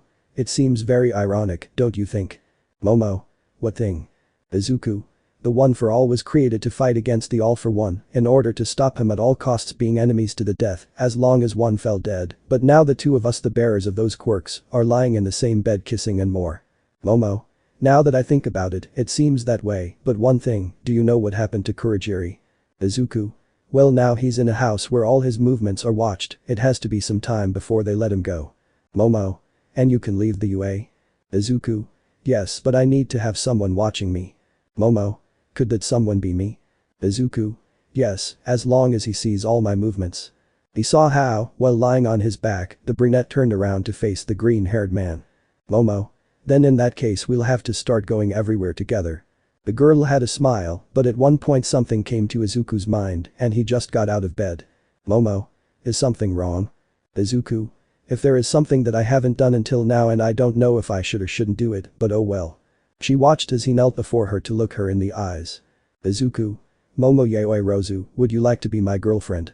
With those words the raven threw herself at him, throwing him to the floor and hugging him, while she gave him a kiss until he separated. Momo. Of course. The girl showed him a beautiful smile until they noticed that it was getting very late, so they fell asleep in the same bed. The next day they only got up to walk to the living room where they only prepared breakfast, so that he could notice how everyone greeted him normally, so that time would pass, and that classes passed normally without problems until they ended, so that everyone could go to their bedrooms. Momo. Where are you going Izuku? Izuku. Well, I'm going to the roof, I have to do some training. Momo. I'll bring you something in a few moments. The boy thanked her for going to the roof to train, although she took some cameras so that Nezu could see him, since at no time could they stop seeing him. The brunette only prepared some food to leave the kitchen with a tray of food. Mina. Where are you going with that food Momo? Momo. Well, it's almost time to eat and everyone is going to eat, but Izuku is training on the roof, I'll just bring him something. The girl began to walk calmly towards the roof, but on the way she found some people. Todoroki. Hey Momo, if you don't have any problems, I need a moment with you. Lita. Me too. Ajiro. And he's not the only one. Momo. What's wrong? Todoroki Ajiro Lita. I want you to be my girlfriend. Momo. No. Poor things in the free ensign. Todoroki. Why? Momo. Well, to start with, I don't like any of you and secondly, I already have a boyfriend. With that, the three of them were breaking inside. Lita. Who is the bucking bastard? Momo. They don't care about that. Ajiro. At least give us a chance, a date at least. Momo. I'm sorry but I already have a boyfriend and a date is the same as being unfaithful. The girl left, angering the three boys who began to follow her little by little, but without them noticing, the rest of the class managed to see them, so they only did the same thing, following them little by little, while they had popcorn in their hands. Shoji. This is going to be entertaining. Jiru. Don't even tell me, Momo didn't tell me she had a boyfriend. They began to walk while the brunette already reached the roof where she entered, seeing the green-haired man making some slow movements, meaning that it was a martial art that was trained in that way, until he noticed the brunette. Izuku. Why are you bringing food? Momo. I already told you, I was going to bring you something because I'm sure you're hungry. Izuku. Well, yes. The girl approached him so they could sit next to each other to start eating together, while being watched by the three boys who were hiding behind the door and the others were watching through a camera. The two of them talked quietly while they were eating until at one point, Momo ended up giving Izuku a kiss who only reciprocated it, but in a second Izuku threw himself to the side with Momo in his arms, while a large amount of ice appeared so they could see where it came from, Todoroki being the cause. Momo. What's wrong? At one point Lita tried to kick them, but Izuku, holding Momo in his arms, jumped to avoid the kick and dodged a punch from Ejiro in midair, landing on his feet on the ground. Izuku. What's wrong with you? Lita. You're probably using one of your many quirks to control Momo's mind. Ejiro. And that's why I don't accept our feelings. Momo. Are you crazy? He never controlled me, I'm totally fine, but the ones who are really wrong are you. Todoroki. We'll make it clear that Momo belongs with one of us and not an idiot like him. They launched themselves at Izuku, who left Momo aside so they wouldn't hurt her. When they arrived, the boy would begin to block Lita's kicks as well as Ejiro's punches, while dodging Todoroki's attacks all at the same time, while the rest of the class just went to where they were until they arrived, seeing how the green-haired boy had some parts burned and others with ice, along with one more than one bruise from the blows he blocked, so Bakugo went to stop an explosion separating the four, followed by Kirishima accompanying him. Todoroki. What's wrong with you? Bakugo. Damn Winter, leave him alone, he didn't do anything bad to you, apart from the fact that she rejected you before. Kirishima. Tell us Izuku, since when are you Momo's boyfriend? Izuku. After I came back from the doctor I just went to my room as everyone saw, I was changing my bandages until she came in and helped me, we talked for a while until I proposed to her to be my girlfriend and she accepted. At one point they saw Izawa enter with the teachers looking around the place. Izawa. What happened? Lita. That bastard is using a quirk to control Momo's mind and use it. Nezu. Let's do something easier, Izawa will cancel all of Izuku's quirks so we can see what happens. Everyone nodded so they could see how Izawa cancelled all of Izuku's quirks, who only approached Momo, and both she and he kissed, making it clear that no mental control was happening. Nezu. Apparently there's nothing wrong with him, but out of pity I'll have to punish all three of them. Ejiro. What about Izuku? Nezu. Apparently he has burn marks, bruises and ice on his body, so he was only defending himself, while you are just tired from using your quirks, making it clear that he did not attack you at any time. But that everyone started to leave, although Izuku was starting to expect some bad looks, but he noticed the smiles of the others. Kirishima. What Momo's boyfriend is? Haminari. I definitely wasn't expecting that much. Mina. So that's what Kurogiri meant, that thanks to you he's not a villain. Toru. It seems like a love story about how a villain fell in love with a heroine. Neither of them could get rid of a slight blush that no one could notice, thanking them for that because otherwise they would end up talking too much. Chapter 24. After Izuku was at the doctor's to return to the dorms where some of his classmates showed they wanted to forgive him, and the next day Todoroki, Ejiro and Lita tried to attack Izuku for kissing Momo. Now the UA students just walked calmly through the halls without any problem, although they had the sport suits, since they were called by their teachers. Apart from that they had to have the sport suits, although three of their classmates were not there since they were punished for what happened the other day. They walked until they reached a part where they found all their teachers in the place, although in front of some rocks. Izawa. The hero license tests are approaching, so we'll have to start seeing their attacks.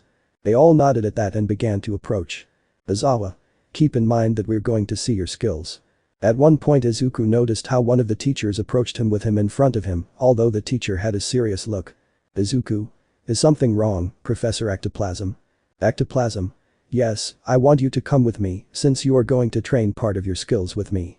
Izuku nodded to start walking with the teacher to a part. Ectoplasm. I want to see your skills on how you handle yourself on the battlefield, so you're going to have to attack me and make sure you're serious. Izuku. Yes. The green-haired man lunged to try to kick him, but the professor dodged him, as if it were nothing before Izuku's gaze, who spun around to kick him, which was again dodged by ectoplasm, who was only watching for him to respond with a kick to Izuku's stomach, who managed to block it, only causing him to move away to see him and launch it again, but he blocked another kick from a clone. Ectoplasm. I said get serious. Izuku. Okay, but after this I don't want him to regret his words. Darkness began to emerge in Izuku, who launched himself again to form those fists only to hit a clone, but he dodged another clone to see it and hit it, although he noticed how more clones began to come out, making him get serious about this thing, so he could only make his darkness spread to more parts of his body to launch himself into combat, increasing his speed and strength, surprising ectoplasm. And everyone stopped training to see them. Ectoplasm. This is the power of all for one successor. I expected something much better than this. Izuku. You haven't seen anything yet. Ectoplasm. Then show me more of your power, that power that came from a villain. I dodge a punch from Izuku that ended up destroying a rock, completely followed by a kick from Izuku without problems. Ectoplasm. Show me the power that was trained by villains. Izuku. Shut up already. Hiroshima. I don't understand, what is he doing? Bakugo. He tries to provoke him at all costs. Ectoplasm. Show me the abilities of a villain. Izuku. Shut up already. He kicked the floor, which ended up causing great destruction on the floor due to the crater that was not very large, while 2 lines of destruction were made so that Izuku could see ectoplasm, who only moved away even further, but something that was noticeable on his face was great anger at the words of ectoplasm, who did not behave in a normal way as usual. Ectoplasm. Come and show me your villain side. Izuku. Enough. He launched himself to hit him, but he dodged it and hit the largest rock, which ended up exploding into pieces, causing some to go outside of Class A, being noticed by Izuku, who went as fast as possible, beginning to destroy everything he could, while the students were in charge of breaking some pieces, but he noticed how one was going towards Momo. Izuku. Momo. He tried to go, but the girl had destroyed the piece in one blow before everyone's eyes. Momo. I'm fine. Ectoplasm. Everyone walk and put on your hero costumes because we're going out. Everyone started to leave, but Izuku was the last one to leave, but he passed by Ectoplasm, although he heard a few words from him before leaving. Ectoplasm. You will never change what you are, a villain. The boy ended up going out to walk with his friends, although at a distance. Bakugo. Is something wrong, Izuku? Izuku. I'm just sorry for trying to attack Ectoplasm sensei, I almost hurt you guys. Momo. It's okay, we're all fine and that's what matters right now. The girl showed him a smile, making Izuku have a smile to walk with her, while Izawa looked into the distance. Izawa. One of my offspring needs my help. I was about to go, but I noticed Kurogiri there. Kurogiri. I won't allow that, you have your offspring, and that green-haired boy is my offspring, stay with yours, brother. Everyone walked to change, followed by going out to see Ectoplasm at the UA doors with Izawa there. Izawa. Well, we'll go out on the street so that everyone, the future heroes, can't see us, and if something happens, they can intervene. They all went out to start walking through the streets of the big city, being seen by everyone, who only gave them a smile while greeting them, although Izuku noticed that when they looked at him, they gave him a look of fury, disgust and among other negative things, apart from listening to the murmurs that were made behind his back, or some did not even make an effort letting others hear them. Izuku had his gaze down until he felt someone take his hand to see Momo, who had a smile. Momo. Don't let those negative comments and everything else get to you, they're just people who don't know anything about you. But that I managed to calm Izuku, who had a smile, to ignore some comments. Man. She is the successor of All Might, and that all for one guy. Woman. They are supposed to be natural enemies. Man too. Most likely he is controlling them. The couple only ignored all the people walking around the place until they noticed some villains in the place causing chaos, so that Ectoplasm and Izawa ended up fighting, while the students stayed to watch that it didn't happen to the people, but Izuku noticed how Nomu was going against the people, so in a second he found himself in front of the people, stopping the blow of that Nomu. Izuku. Don't even think I'll let you hurt people. He made a giant fist to hit the Nomu, sending him flying, causing him to crash into some trees to launch himself against the Nomu, who was getting up, but in a second Izuku arrived in front of him to hit him in the face, followed by a kick moving him even further away from the people to take out his sword and go to the front of him, where he made a cut on his arm so that he fell to the ground. Izuku. If you get up, I assure you that I will destroy you. I watched as he began to get up, although he didn't have many friends looking at him. Izuku. Fine if that's what you want. At one point he launched himself at the Nomu to kick him in the face, followed by a punch sending him flying, so he could see another Nomu approaching, so he just prepared to notice how the two Nomus went against him until they arrived so that he could jump into the air, but he noticed how the Nomus did the same, but they didn't count on that. As soon as they got to where Izuku was, he would greet them with an axe kick to each one, sending him to the ground causing him to crash, but he didn't stop as he launched himself again to hit the first one in the face and a knee to the second, causing them to move away from him so that with his sword he could pose. Izuku. Dark Nebula. At one point he made the Nomus come towards him so that he could spin around and make some cuts at them while he moved them away again so that he could do the same thing again without limiting himself with the Nomus who were getting worse and worse than before until they saw how he raised his sword upwards, causing them to go to the sky. Izuku. If they can recover from everything then I want to see them recover from this. When they began to lower Izuku's sword, it began to release an enormous amount of fire which was very intense until the enormous amount was lowered until instead of being red with a touch of yellow, they were black with a touch of purple. Izuku. Purgatory fire. He made the cut upwards as the Nomus watched the fire approach him while elsewhere, moments before the teachers were arriving. Izawa. Well, something like that you'll have to do every day, but more importantly, where is Midoriya? At that moment they found out that Izuku was missing and no one noticed when he left until they saw Kirishima holding people back. Kirishima. I need help. Izawa. What happened? Kirishima. And Nomu tried to hurt people, but Izuku took him to the forest, but I noticed how another one was going towards him, I stayed to hold back the people. At one point they saw how black and purple flames were generated from the sky so that they would go to where the attack was made. They ran until they saw more and more destruction until they arrived seeing black flames that consumed the Nomus that left no trace for the flames to leave the place while Izuku was tired from making that attack. Izawa. Are you okay Midoriya? Izuku. Yeah, it was just a little fight. Ectoplasm. Why did you kill them if that doesn't make a hero? Izuku. Well these things aren't human so I didn't do anything illegal. Ectoplasm. Taking out the part about you fighting without us telling you. Izawa. Since they left they could fight over whether we could do anything because of what he did well, now let's go. Everyone began to leave the forest, although Izuku, being the first to leave, ended up receiving a piece of garbage on his head so he could see how all the people were booing him. Man. Why aren't you in jail, you damn villain? Woman. You should be in jail. Izuku received all this while he had his gaze down letting them do all that to him, although nobody knew how close All Might was who ended up getting in before everyone's eyes, who stopped when the being stood in front of Izuku. Woman. All Might will take him to prison. Man. Come on All Might finish him off. All Might. They all disgust me. But that everyone fell silent as they stared at the man in surprise. All Might. I was protecting the people who I thought were going to do the right thing and not this. I saw how young Midoriya saved them from the attack of a Nomu and you treat him that way. The boy wants to redeem himself and you treat him that way. Everyone was starting to feel bad as Momo slowly approached Izuku who only raised his head. Izuku. All Might leave them alone. If the civilians, heroes and teachers think that then I have no choice. Izawa. What are you talking about? Izuku. I want the best for everyone, and if the best for everyone is that I'm not a hero, then I'll be neither a hero nor a villain. Everyone watched as she took off her top, causing some women to cover their mouths, and the men to be surprised to see those scars as she took out her wings made of black matter. Izuku. I will fulfill your wishes. Momo. Wait Izu. He couldn't finish because the boy left the place and began to fly before the eyes of everyone who couldn't believe how, because of what they told the boy, he ended up not being a hero, but as always, there was always an idiot. Woman. Better that way, sooner or later I was going to end up betraying everyone.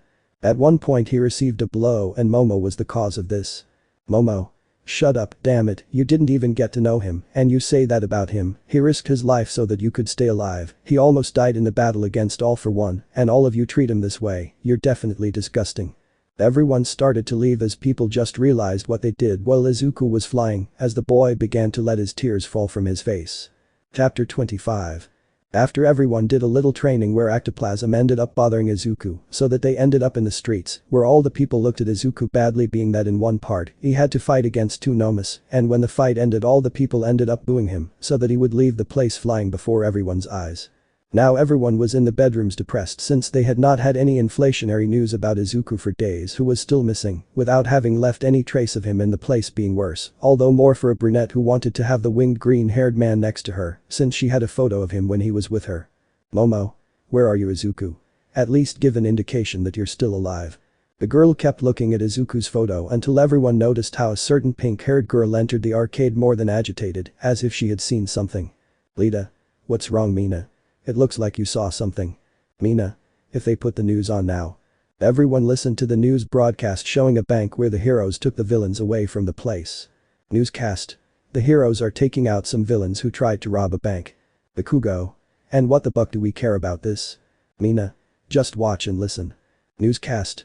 Luckily we were able to take a tape from one of the security cameras and we are going to show you something shocking right now.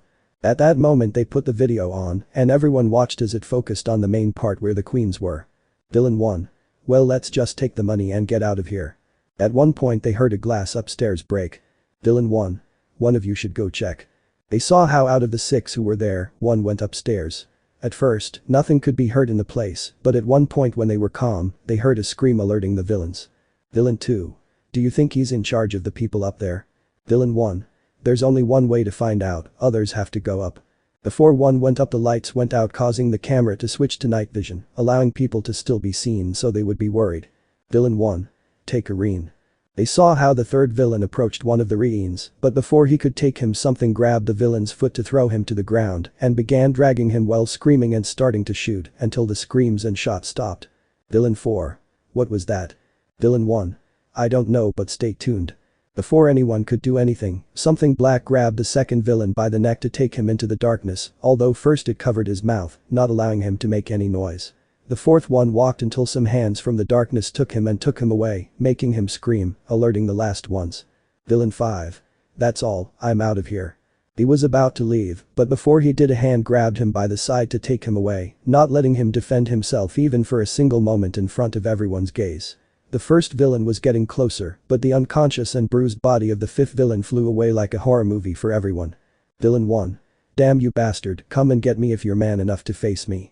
He looked everywhere until he focused his gaze in front of him, seeing the person responsible, although the camera could not focus on him. Villain. It's you, damn it. I end up shooting the person while everyone covered their ears because of the noise until the bullets ran out, and before he could do anything a black whip grabbed him by the waist to take him away, and that's how the video ended. News. Unfortunately, we were unable to see anything else, but we were able to get a photo of the possible individual. In that, she showed the photo being the back of a person who was looking back a little, barely being visible his face, since only his eye and some freckles were visible. Momo. It's Izuku. News. It is estimated that he is Izuku Midoriya, a former member of the Villain League and former UA student, and he is also believed to be the person responsible for the possible things that happened in some crimes of attempted robbery, murder, rape, and kidnapping. They were starting to show the recordings when they took pictures of the people speaking on TV. Woman. The person saved me from an attempted rape, he was green-haired, although I don't know exactly since everything happened very quickly. Man. Some villains were about to kill some friends of mine and me, but a young green-haired man with 4 freckles on each side of his face ended up interfering, saving our lives. These and more people were saying how the green-haired man was saving them. News. He is not a hero, nor is he a villain for the actions he has done, but even though he ended up hitting the heroes who tried to catch him, completing his escape, what will his next moves be? In this way they turned off the TV while everyone just stood there surprised by this fact. Mina. He's not a hero, but he doesn't take the actions of a villain either. Bakugo. It's like he said that day, he's neither a hero nor a villain. Haminari. An anti-hero. Jiru. Like Stain. Todoroki. This only proves that he's a villain, we have to stop him. Ajiro. That's right, who's with us? Lita. I'm going with you. Jiru.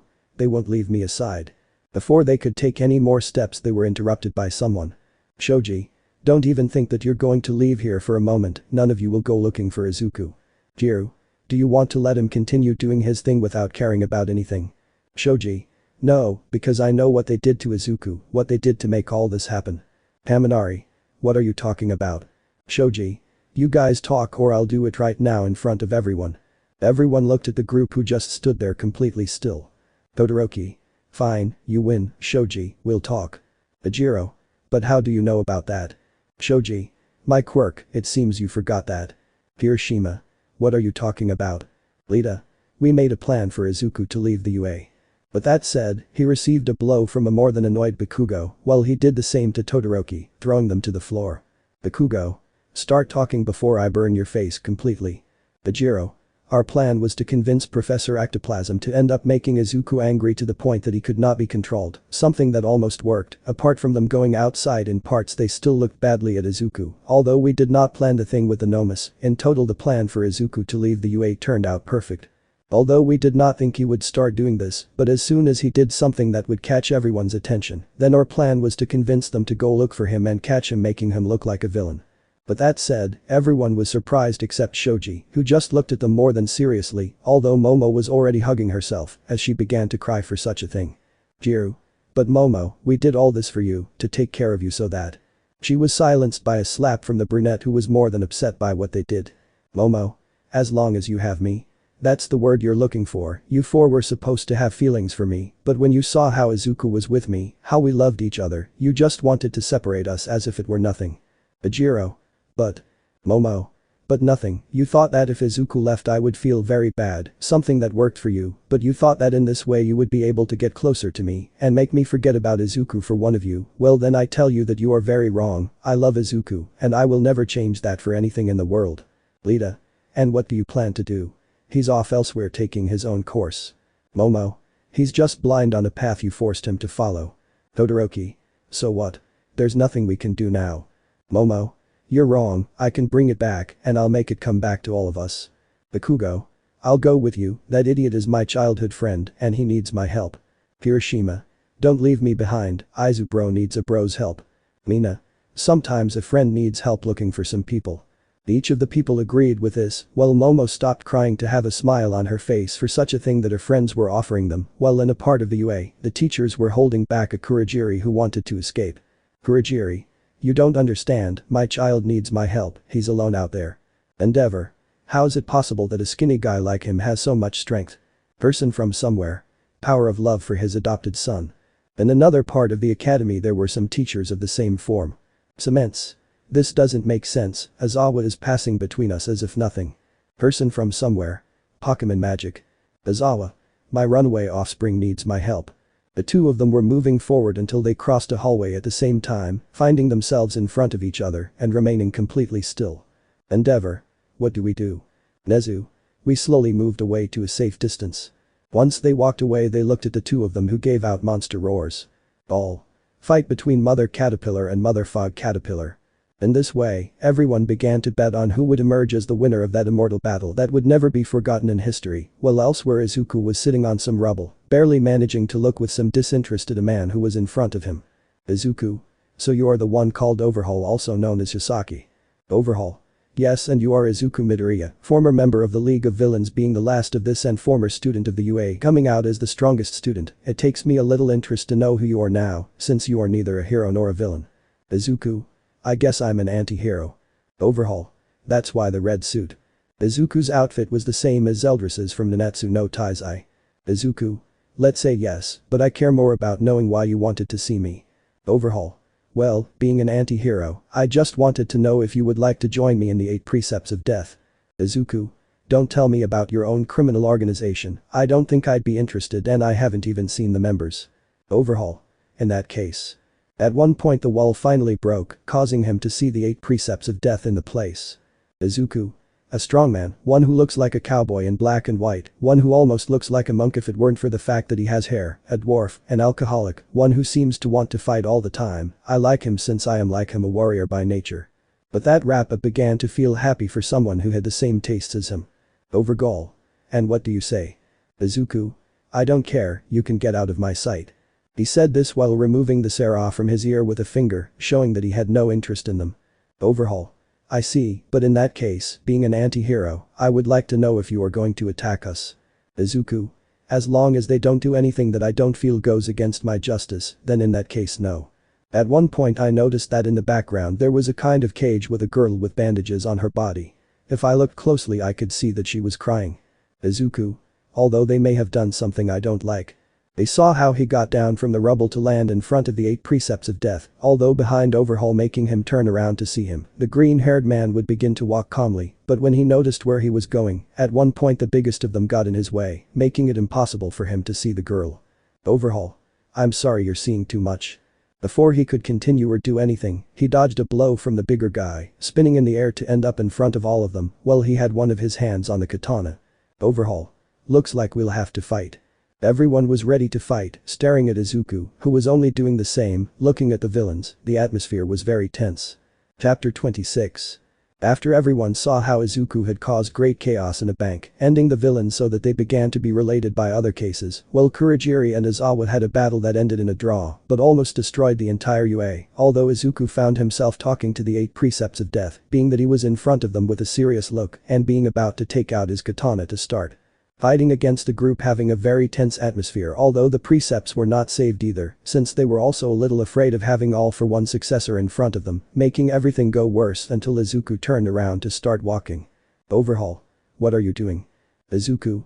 It's very easy, I'm not interested in any of you. Overhaul. What are you talking about? Izuku. I'm leaving this part of the place, I have nothing else to do except to fight, it's the last thing we want right now that would attract the attention of the heroes. Overhaul. Now I can say that I agree with you on these points. The 8 precepts left elsewhere as Izuku gave a small sidelong glance to the girl. Izuku's thoughts. Maybe helping a little girl isn't a bad thing, I'll have to keep an eye on them. The boy took out his wings to fly away so that the day would pass and the next day class 1 would tell everything to the teachers. Izawa. They realized that this plan is the worst they could have made. He said this while looking at the group who had their gaze downcast. Nezu. And they are not the only ones, since ectoplasm also participated with this plan, we will have to punish them, and you ectoplasm, we will have to suspend it for a while. Everyone nodded as the rest of the class sat in the rec room. Bakugo. Then we have to find Izuku at all costs. Haminari. Yes, but shouldn't we focus first on the upcoming tests? Everyone looked at this and nodded. Momo. But as soon as we have something about Izuku or see him, we will have to go get him and warn the others. Everyone agreed that the time in which the hero license tests were done would begin to pass, although everyone went through it like the original story except Jiru, Todoroki, Hajiro and Lita, since they were punished. Time passed, and they met the big 3 having the same fight against Mirio, although now there were some people walking on the street being Tamaki with one of the heroes. Tamaki. Nothing interesting is happening. 1. At one point there was a person who was about to shoot Tamaki, but his arm was grabbed by a green-haired man who looked at him. The young man only squeezed his hand so that the person would drop the gun and hit him, knocking him unconscious. Tamaki. You're Izuku, that anti-hero. Izuku. That's not important. He watched as he took the gun to take out a few bullets and gave the rest to Tamaki, who took them. Izuku. Do me a favor and check what's in those bullets. I look at what it was like in a kind of injections. Tamaki. Hey, I wanted to tell you that. He fell silent when he noticed that Izuku was no longer there but was already flying, being seen by Tamaki, who turned his gaze to the bullets to leave the place. Time passed, and some of class 1 were in a room where the heroes were. Hiroshima. What were we called for? Mirai. We will need your help to take care of some villains. They call themselves the 8 Precepts of Death, a very dangerous group. In this way he would begin to talk about Overhaul and his powers that the man had, showing that he was very dangerous. Mirai.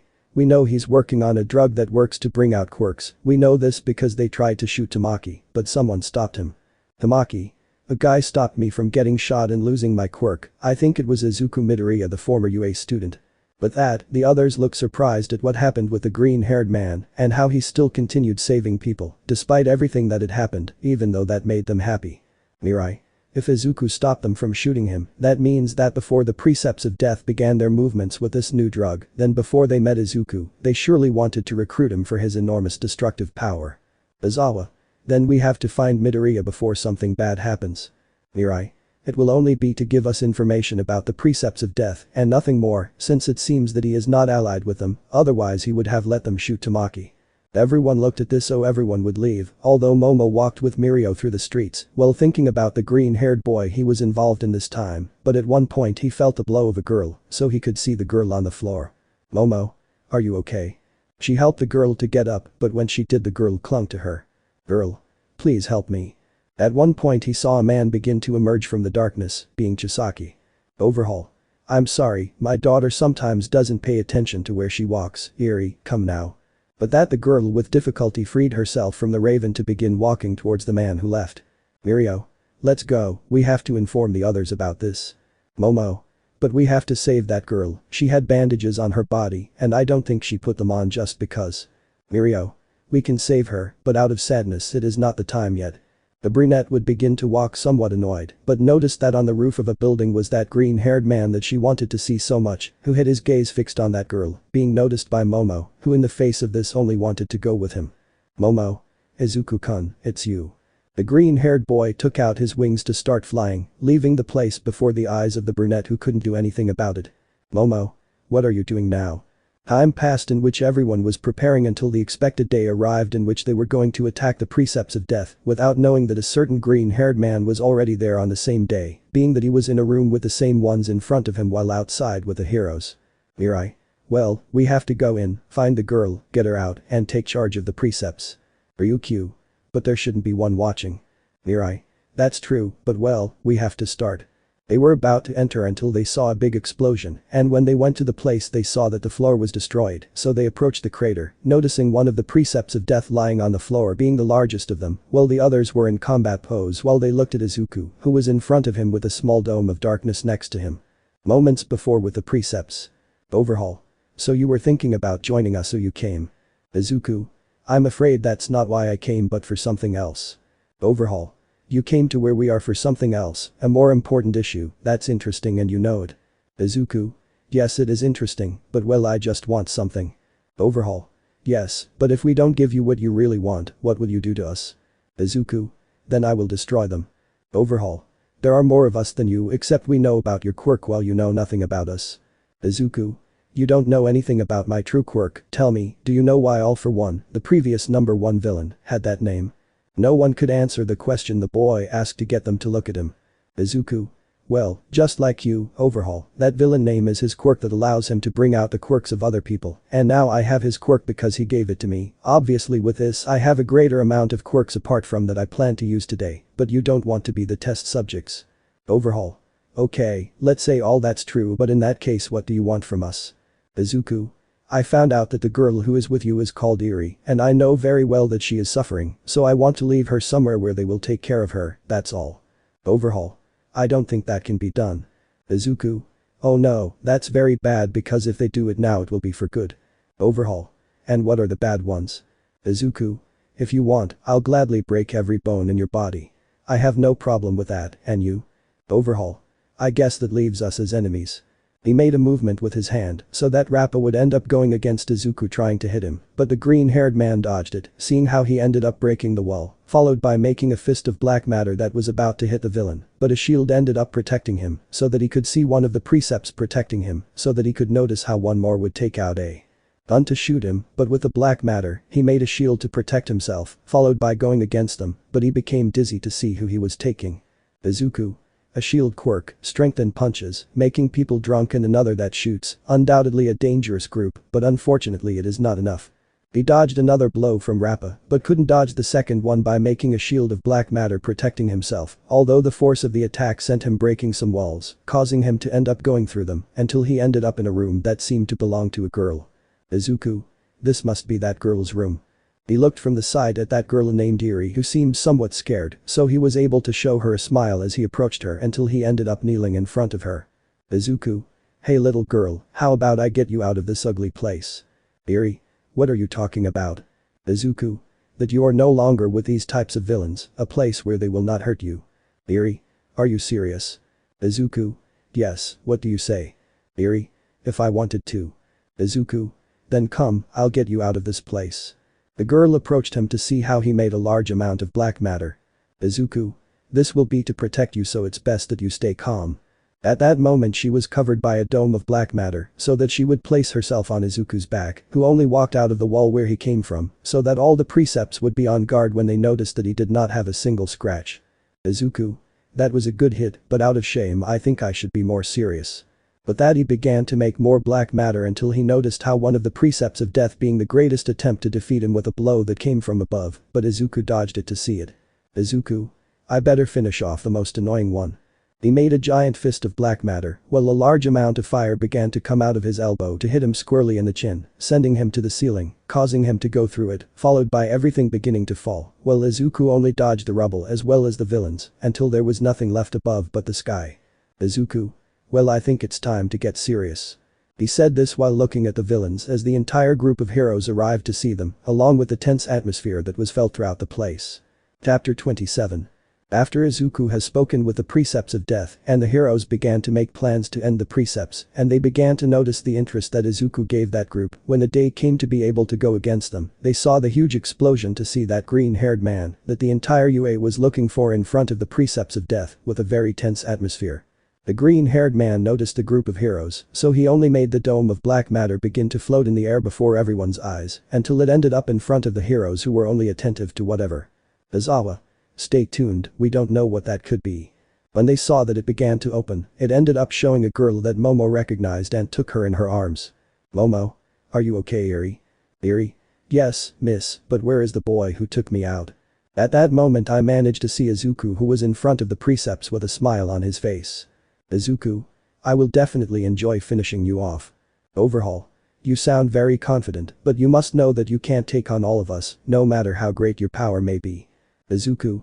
They tried to recruit me before because they knew I could be a huge threat to all of you, so I'm sure I can do it. Overhaul. If you represent a threat and now you prove it even more. They looked at each other from one group to the other.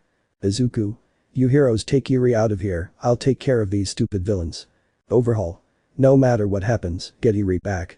The villains were about to go, but they noticed how the green-haired man extended his hands in the air, making them look at him. Izuku. I said I was going to show one of my quirks, and now I'm going to do it.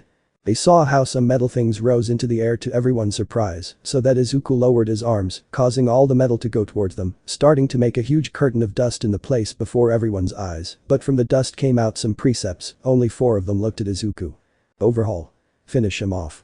They went against Izuku who did the same to cover some parts of his body with black matter, followed by bumping fists with Rappa, making a wave in the place, followed by another fist bump and another to start going faster than before the eyes of everyone, although the Precepts were surprised by how he could sustain a fight against Rappa, until in one more fist bump, they ended up moving away.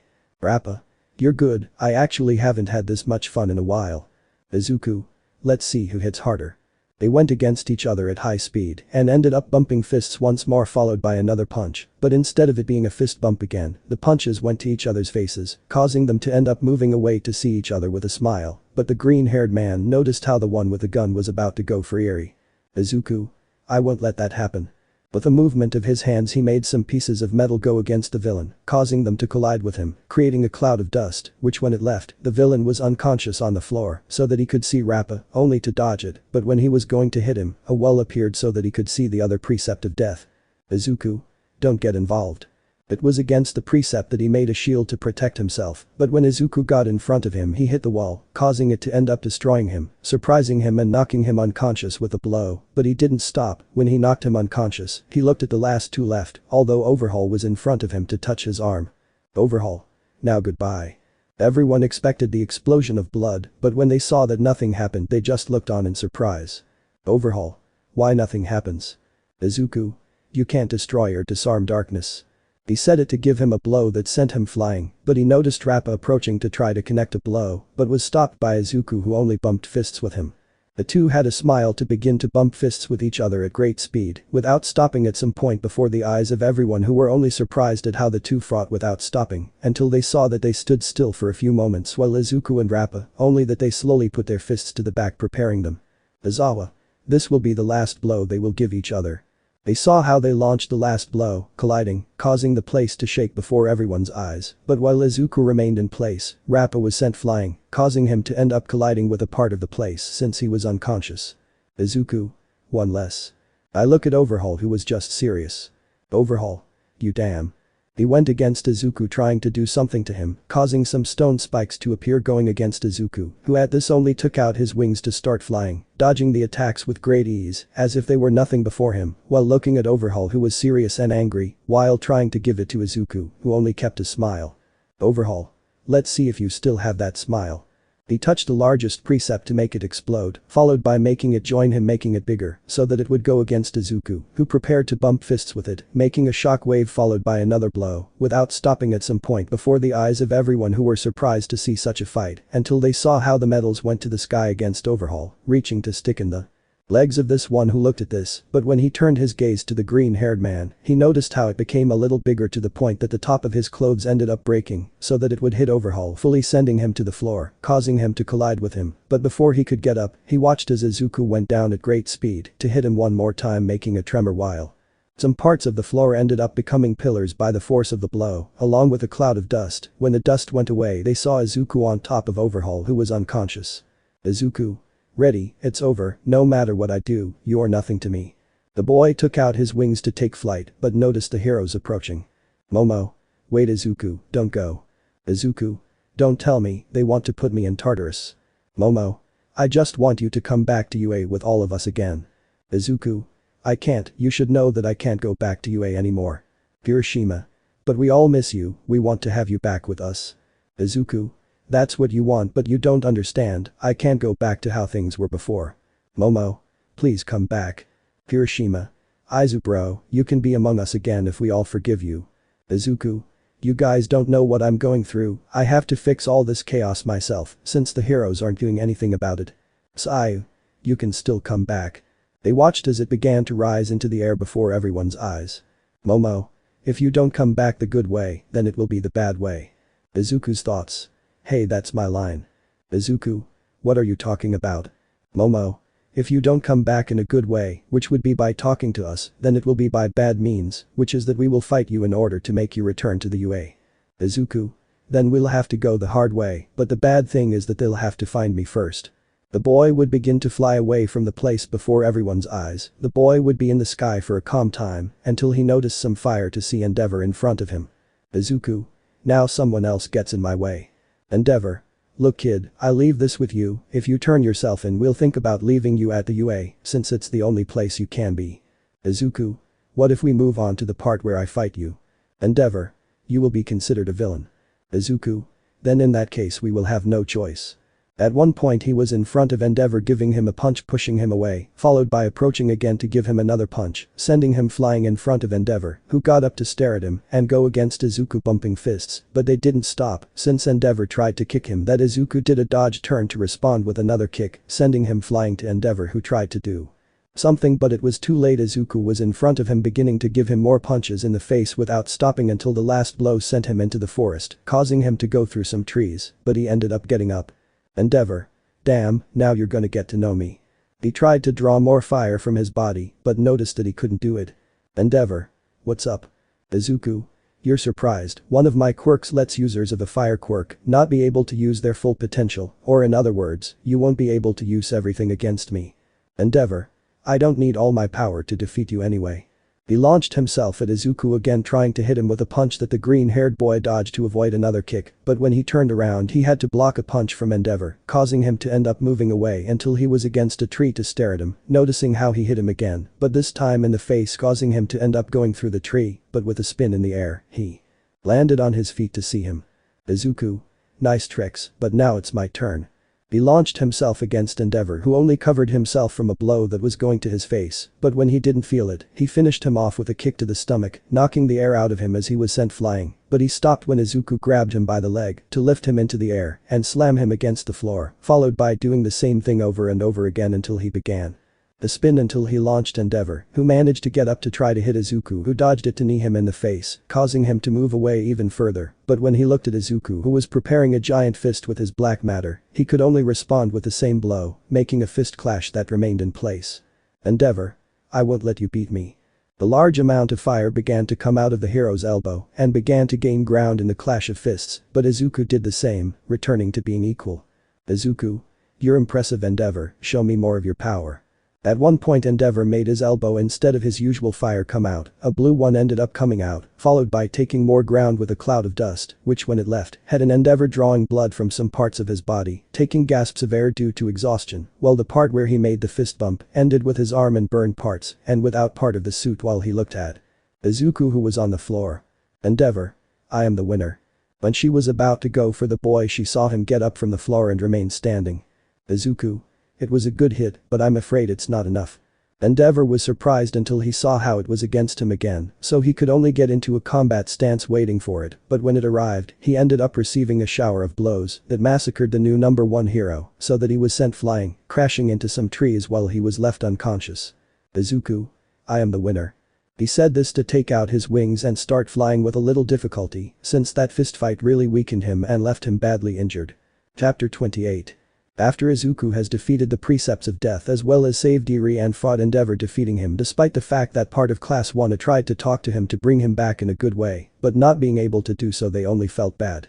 Now the entire Class 1 watched the news in which it was said that the new number 1 hero Endeavor was found unconscious in the forest, being that he was defeated by Izuku, the cause of his state, which was not very serious since he only had some burns, a little blood and tiredness from the battle that ended up giving when fighting against Izuku in that place.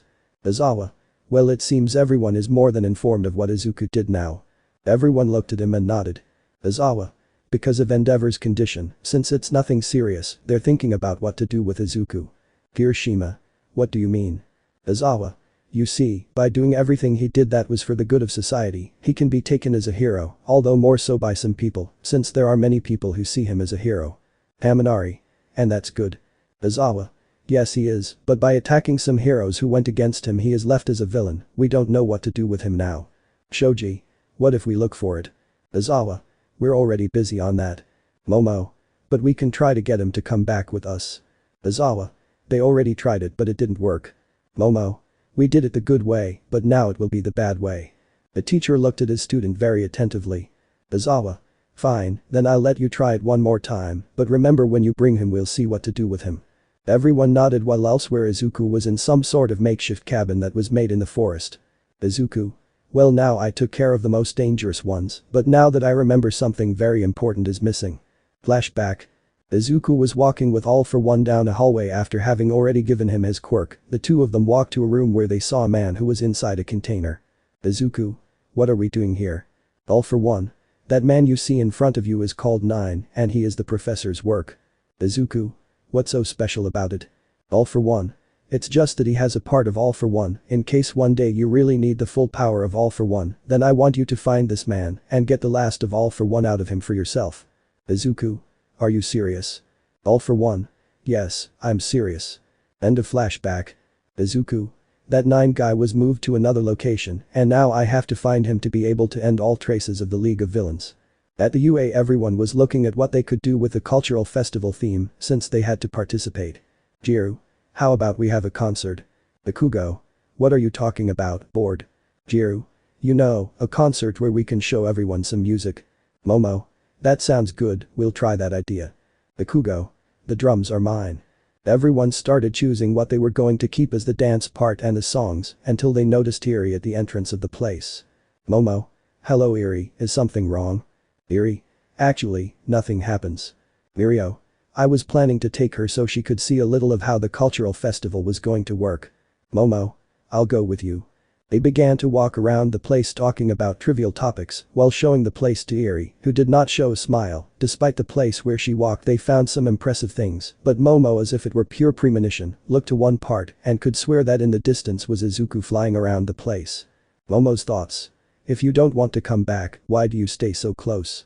The days passed and everyone practiced for the sports festival until they just had to rest to be calmer, while elsewhere in a construction site was Gentle with his partner.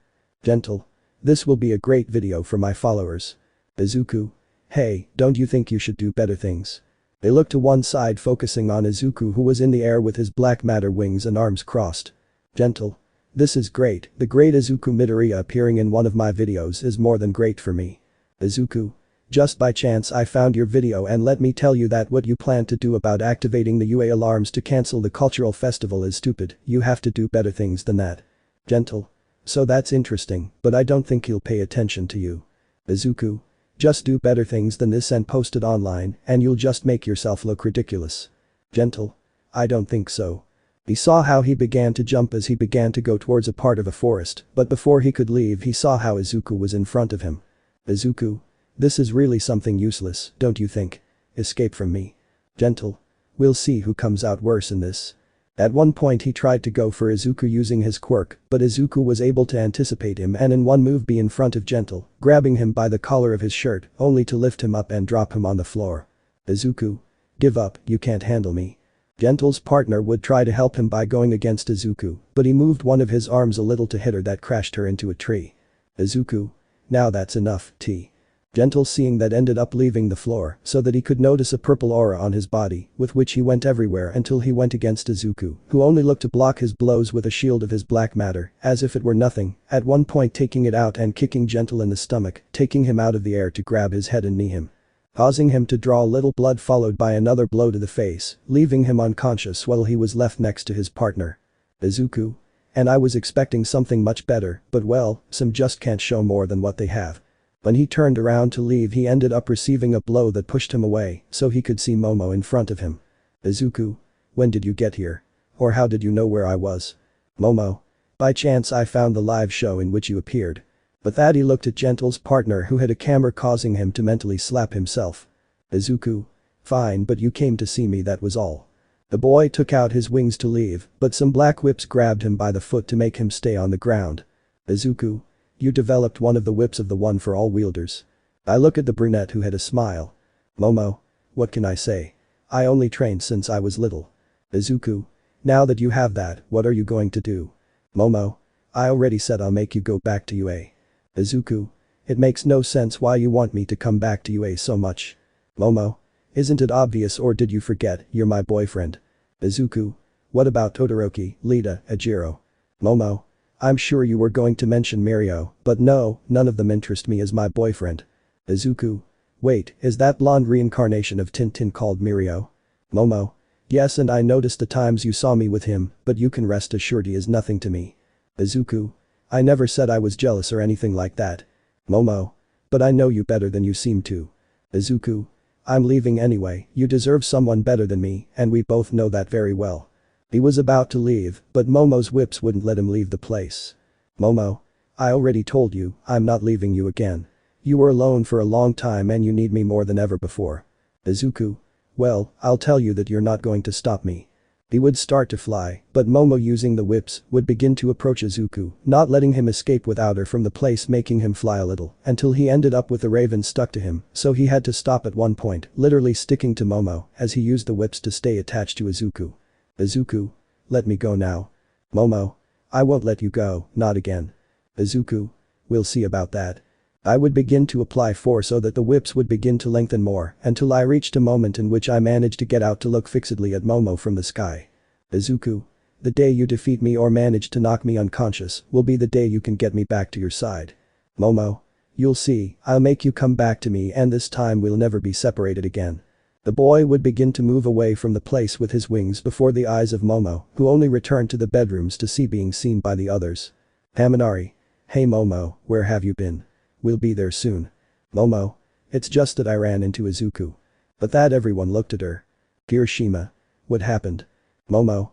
I tried to do it the good way, but out of pity it didn't work. It seems we'll have to do it the hard way at the end of all this. Mina. Don't feel bad, he'll come back in the end. Momo. Although he could have set some good conditions. Bakugo. Which ones? Momo. If I manage to defeat him or knock him unconscious then he will come back, but if not, he won't come back. Mina. But then he asks you to do it alone, even though you are the strongest we still don't know if you can beat him. Since Momo began to show one for all and Izuku left UA, the brunette became the strongest in the room. Kirishima. Later we'll think of a way to bring it back, but now we'll just have to concentrate on the festival. But that everyone had a smile so they could go outside, where they only went to the stage where they could see the people who were there, so they could start the concert before the eyes of everyone who only enjoyed the music like the original story, although Momo could notice how in a part of the roof Izuku was hiding staring at them, making him have a smile on his face, while they just did things. Until they finished, but before they left the brunette interrupted them. Momo. If you allow me, I would like to make one more song. I look at the teachers who let him do one more song. Momo. This is for a boy who may not be here today, yes or no, but the important thing is that I want this to be directed at him. That's how the song would begin. When the song ended, everyone was happy for such a thing that the girl showed her love to the person that everyone didn't know, except class 1 who thought that the green-haired man was not in the place, but Momo looked at where Izuku was, who had a serious look, but when he noticed the girl's smile, he blushed that he only looked away so as not to be noticed, although out of shame, it was too late. Momo had seen the blush, making her have a smile for this even bigger than the previous one. The rest of things happened like the original story until the cultural festival ended, being that they were at the doors of the UA, where they were with Eri. Eri? I have a question. Momo? Which one is it? Eri? The boy who saved me from Overhaul, where is he? But that question, everyone fell silent as they began to tremble. Momo? Do you want to see the boy again? Eri? Yes. Momo? I promise I'll bring him back and you'll see him again. Eri? Thank you. The girl left with a smile while elsewhere in a laboratory a white-haired man was leaving. Chapter 29. After Izuku met Gentle, being that Momo was also there, not letting Izuku leave the place so easily until he could escape, apart from the fact that the cultural festival was held, although Momo noticed Izuku's presence in the place to give a song that was directed to him. The days passed, and in a place where it was night with a little fog, being in a cemetery, there was a green-haired man kneeling in front of a grave, which had the name of Izuku Midoriya. The green-haired man had his gaze down as he spoke to the grave until behind it, a little light was present. Endeavor. Hey boy, you're really hard to find, but well, now you have nowhere to go. Izuku. This place is a cemetery, at least try not to attack me since I'm in front of my mother's grave. Endeavor. Unfortunately I can't let you go or give you a chance. Izuku finally stood up before his gaze. Izuku? Then I have to go, I don't plan on fighting while standing in front of my mother's grave. He looked at the boy, who took out his wings of black matter to start flying away from the place, but he noticed how some heroes who had a quirk of being able to fly stood in front of him. Ryukyu? Sorry kid, but we can't let you go. At one point he noticed a large light below him to see an attack from Endeavor, causing him to open his eyes to see a large amount of fire in the sky. Ryukyu? He ran away. He said this because the boy was not there. Endeavor. He won't go very far anyway, we can follow him. He said this as he watched some of the boy's blood fall. Endeavor. We'll find it. The next day, Class 1 was on a kind of island helping people since they were sent there so they could be heroes faster. Everyone was helping until Momo noticed a boy who seemed lost in a park. Momo. Is something wrong, little one? Child? Well. At one point he saw the boy's sister come down. Girl. Don't try to pretend you're a heroine, go clean somewhere else instead. Momo. I just wanted to help a little. He went with the others to continue doing the jobs they were doing with the people who asked them for help, until at one point when they were about to finish, they noticed a child at the door. Momo. You're the same kid as before. I don't know the name of the boy or the girl, so I'll call the boy Ryu and the girl Liz. Boy. Yes, my name is Ryu and I need your help. Bakugo. Why do you need number 1? Ryu. I just want some food, I have money to pay for it. Momo. Don't worry, I can give you some food. Ryu. Please, if it can be a better basket. They watched as the black woman prepared a basket of food to give to the child. Ryu. Thank you very much. Girl. Where are you going, Ryu? Don't even think I'll let you go again, that dangerous guy. Ryu. But Liz is someone good and needs our help. Momo. What if I go with you to see what happens? Bakugo.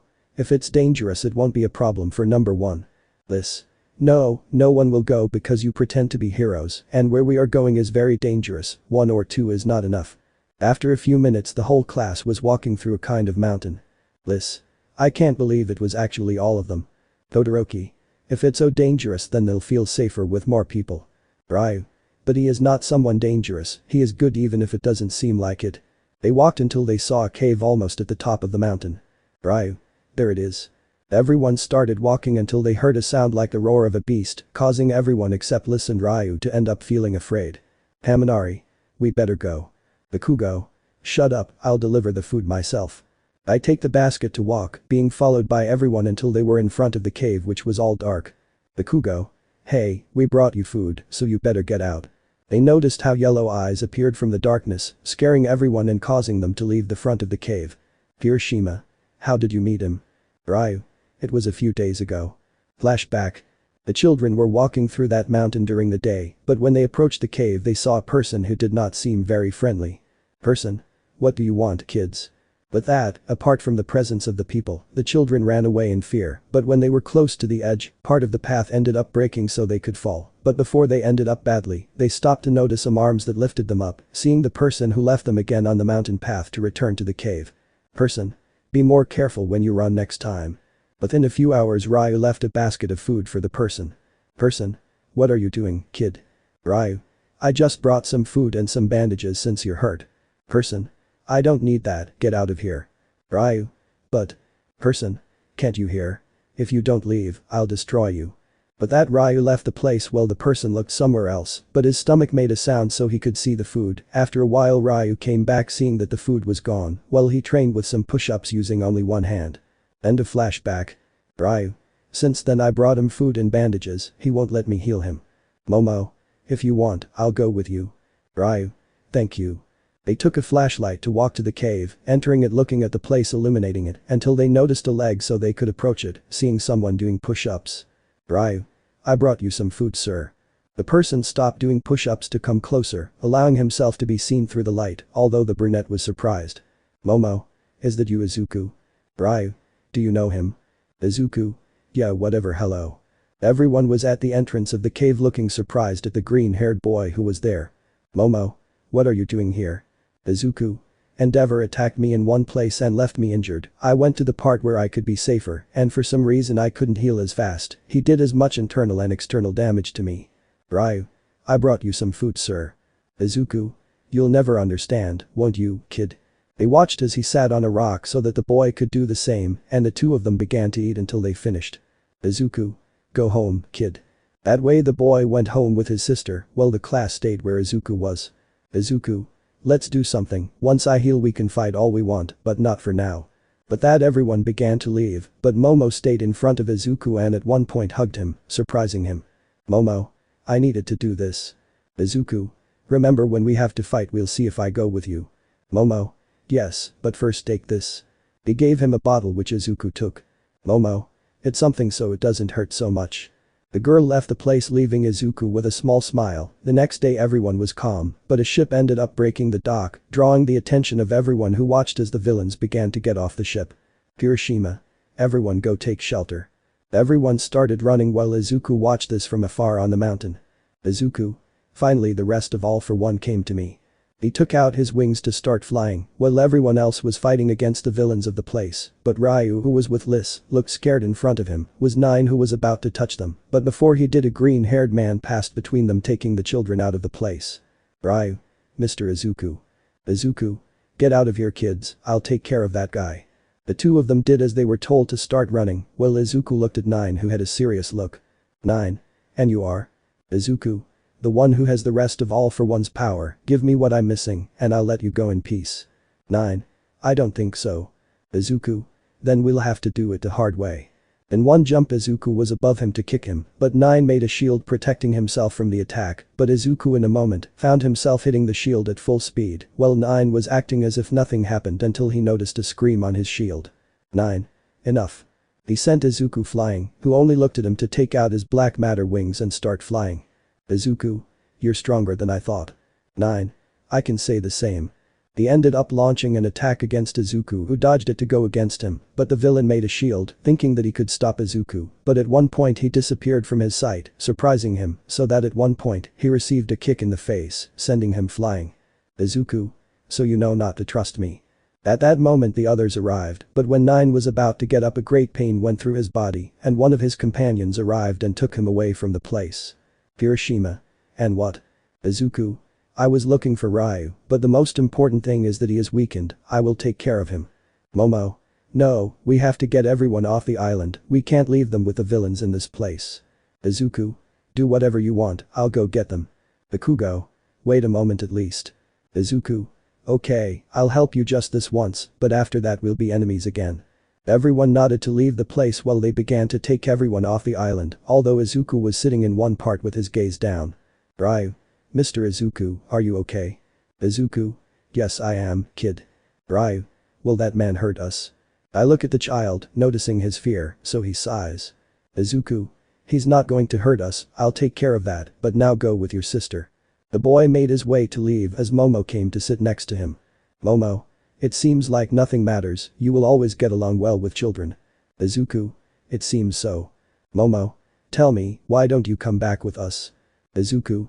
Everyone thinks I'm a villain, they think and want that if I stop being a hero everything will be fine, they will feel safer, so that's what I'll do to let everyone feel much better without me being a villain. Momo. You know none of this is your fault. Izuku. But now it is. Momo. What relationship do you have with that villain? Izuku. His name is Nine, and he is the latest experiment of the League of Villains, he has a piece of all for one. The brunette was surprised by this as she looked at the green-haired man, but noticed how he took out a necklace that was shaped like a heart which she recognized so she could take it. Momo. Why are you giving it to me? Izuku. If I die I want you to keep it, that or if I live when you take me back to UA, then you can put it on me. Momo. You'll see, you'll come back. They all went to make a plan to deal with the villains, being like the original story, except that now Izuku would be the only one who would go for 9, while the others take care of their companions. When everyone left they looked at the villains to begin their attacks, separating them. Izuku. Okay, my turn has come. The boy took out his wings of black matter. Izuku. Let the buckers arm themselves. When he got to the front of 9 he ended up giving a blow that ended up making a wave when he saw the shield in front of him, so he only began to make it stronger so that the shield began to retreat and the screams became present until at one point he moved away when he saw a lightning bolt that came from the sky. Izuku. You've been gathering quirks hard. 9. And I'm not the only one who has a strong quirk. Izuku launched himself again to begin to dodge the rays from the sky until he reached the front of 9, who made a shield to protect himself from the attack, but at one point he disappeared surprising the villain, so he could see how the green-haired man appeared at his side to give him a kick that sent him away, but he managed to get up again to stare at him, followed by going against him trying to hit Izuku who dodged it to respond with a blow to the stomach, knocking the air out of him, followed by another to the face breaking his mask. Izuku. What's wrong? You weren't that strong. 9. Damn, now you're gonna meet me. He saw how the things on his back drained all the pink liquid, causing pink rays to begin to emerge from his body before Izuku's eyes, who became serious. Izuku. In the end it will be more difficult than I thought. Everyone began to arrive, seeing the two fighting, and from 9's back came out some kinds of dragon heads with very long necks. Izuku. Now I'm screwed.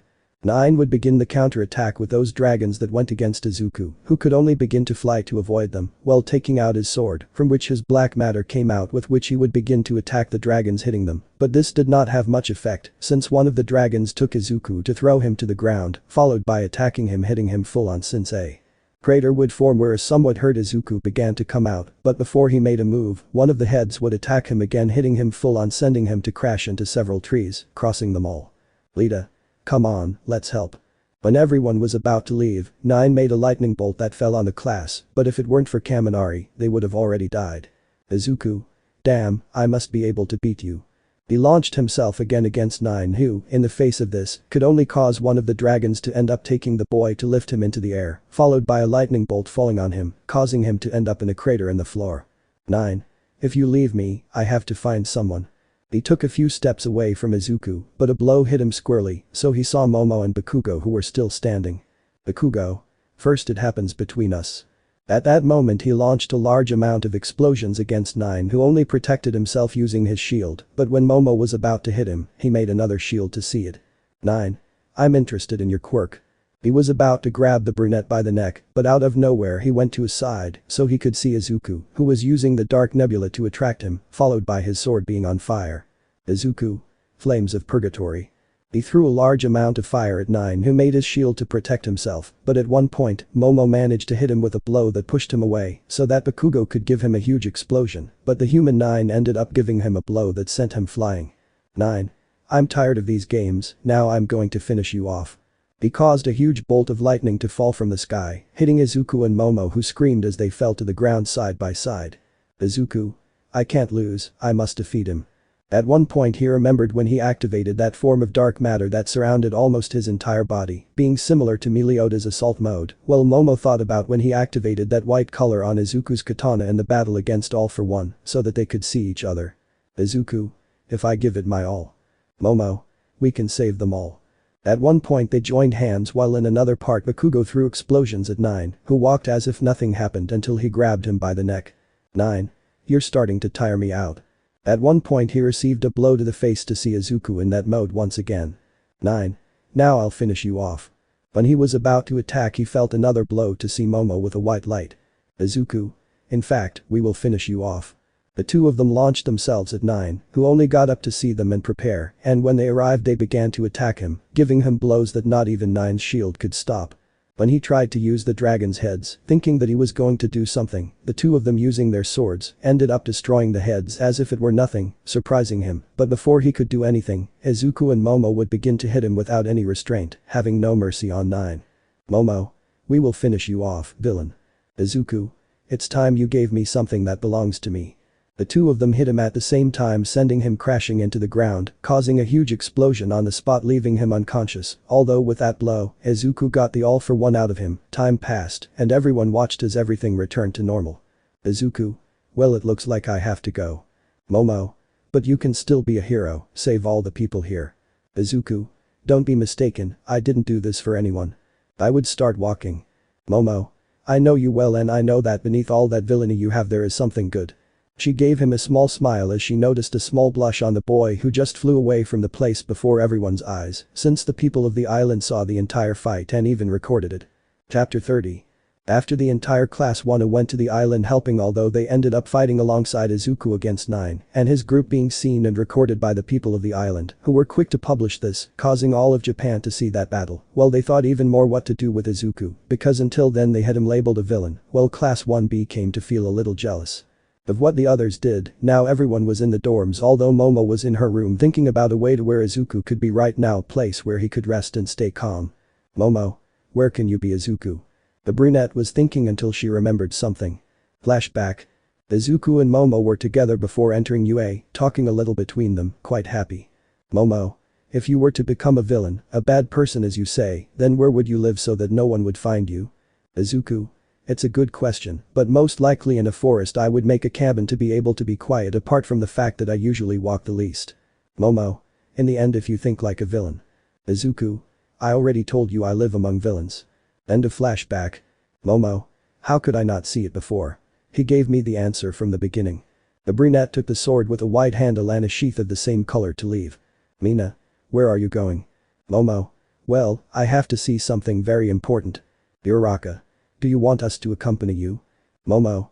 No need, I'll be fine. The girl left the place to go to a forest where no one usually approached. A while passed in which the brunette was in a limousine that she asked her parents for and ended up in front of a forest. Momo. Let's see if you're here, Izuku. He would begin to enter the forest in search of Izuku while the green-haired man was coming out of a shower that he was taking with only pants on. Izuku. Wow, that was a relaxing bath and I'm totally fine now.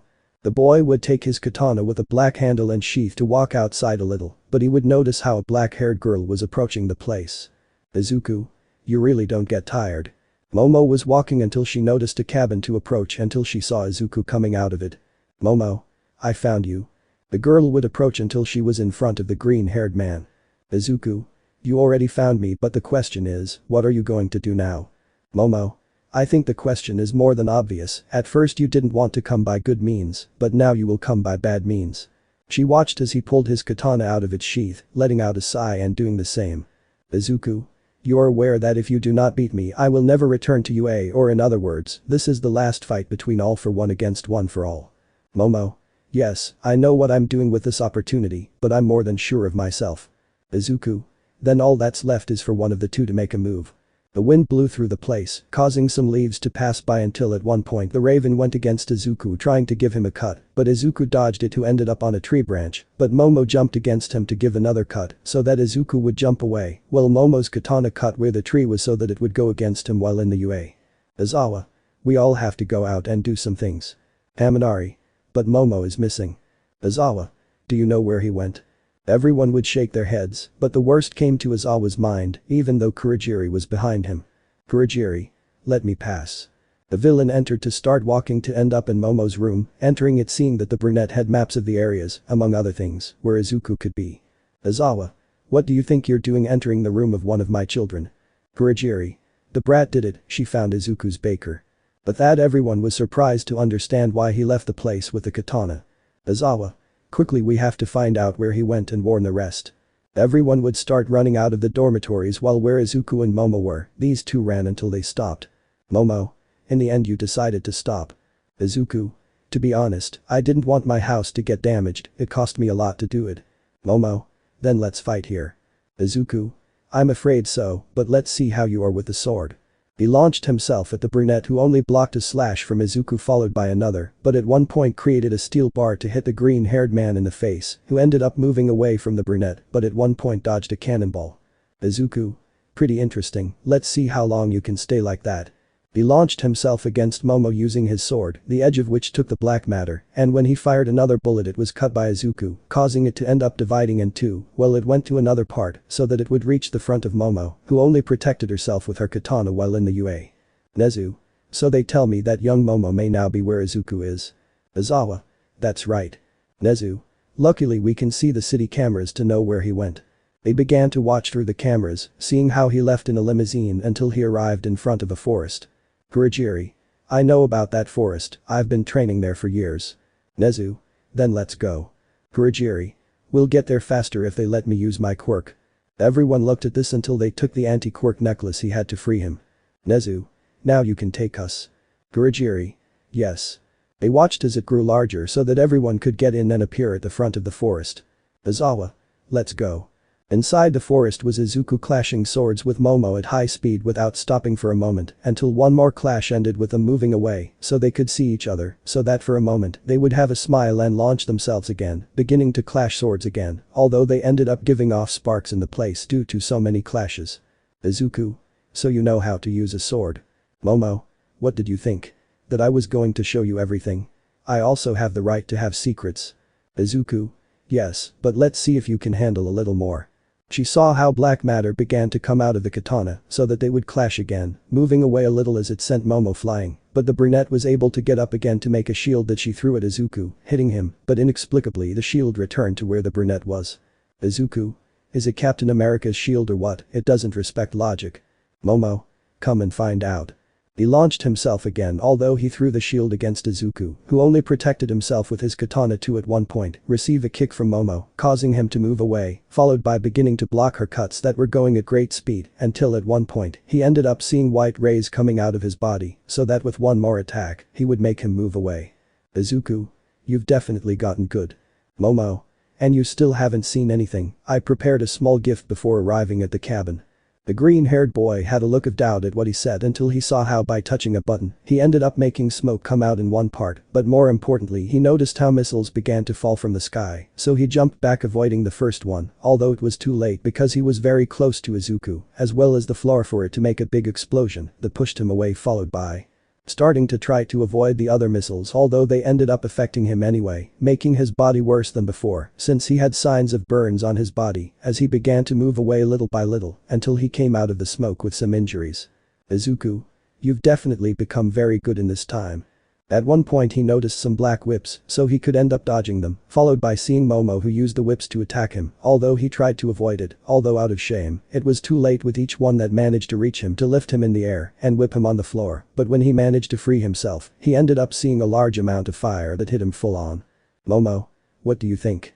One of the carriers also had fire. Izuku. That's copying.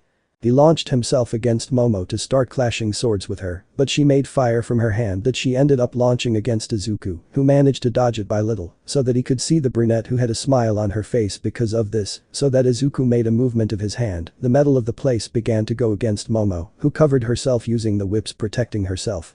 From Izuku's attack being that he ended up launching himself against Momo, so that the brunette tried to attack him with a katana preventing Izuku from trying to make a cut, but because of this, he managed to make a small cut on Izuku's chest, causing him to move away. Izuku. This fight is definitely starting to be worth it, but for how much longer can you keep up with me? She threw it at Momo again to start fighting, but the brunette kicked him in the stomach, pushing him away. Momo. When we met you saved me as a hero. He hit him in the face. Momo. You helped me, you saved the others, you faced all for one in order to protect me, at camp you told me that you loved me, and that was not a lie at all. But those words Izuku fell silent as he received the blows from the brunette while in his mind he was in a dark space, but in front of him were three mirrors, one on the right reflecting Izuku in a tuxedo being the villain Izuku, the one on the left, the one with the Zeldris suit being the anti-hero, and the one in the middle with his hero suit. Anti-hero Izuku. Now what are you going to do? Villain Izuku. She's right you love her but. Izuku hero. Will you be a hero to be by his side? Izuku villain. A villain and finish her off. Izuku anti-hero. Or will you continue being an anti-hero to save everyone in secret? Izuku? Don't talk. The boy hit the glass causing it to break, while a large amount of darkness began to emerge from his mind so that Izuku could emerge in assault mode. Izuku? I'm tired of playing, I'll fight seriously. But that Momo made a shield. Momo? This just got more dangerous. At one point Izuku went against her and tried to protect herself with a shield, but when she received a blow from Izuku's katana, it caused the brunette to be sent flying, while her shield broke, causing her to look at Izuku, who was serious about launching himself against Momo again.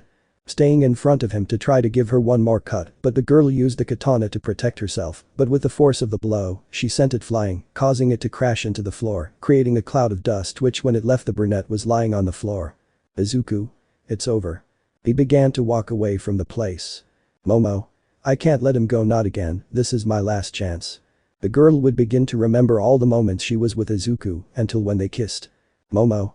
I won't let you go. I take the katana so that a white light appeared, drawing Izuku's attention, who looked at this. Izuku? Now what?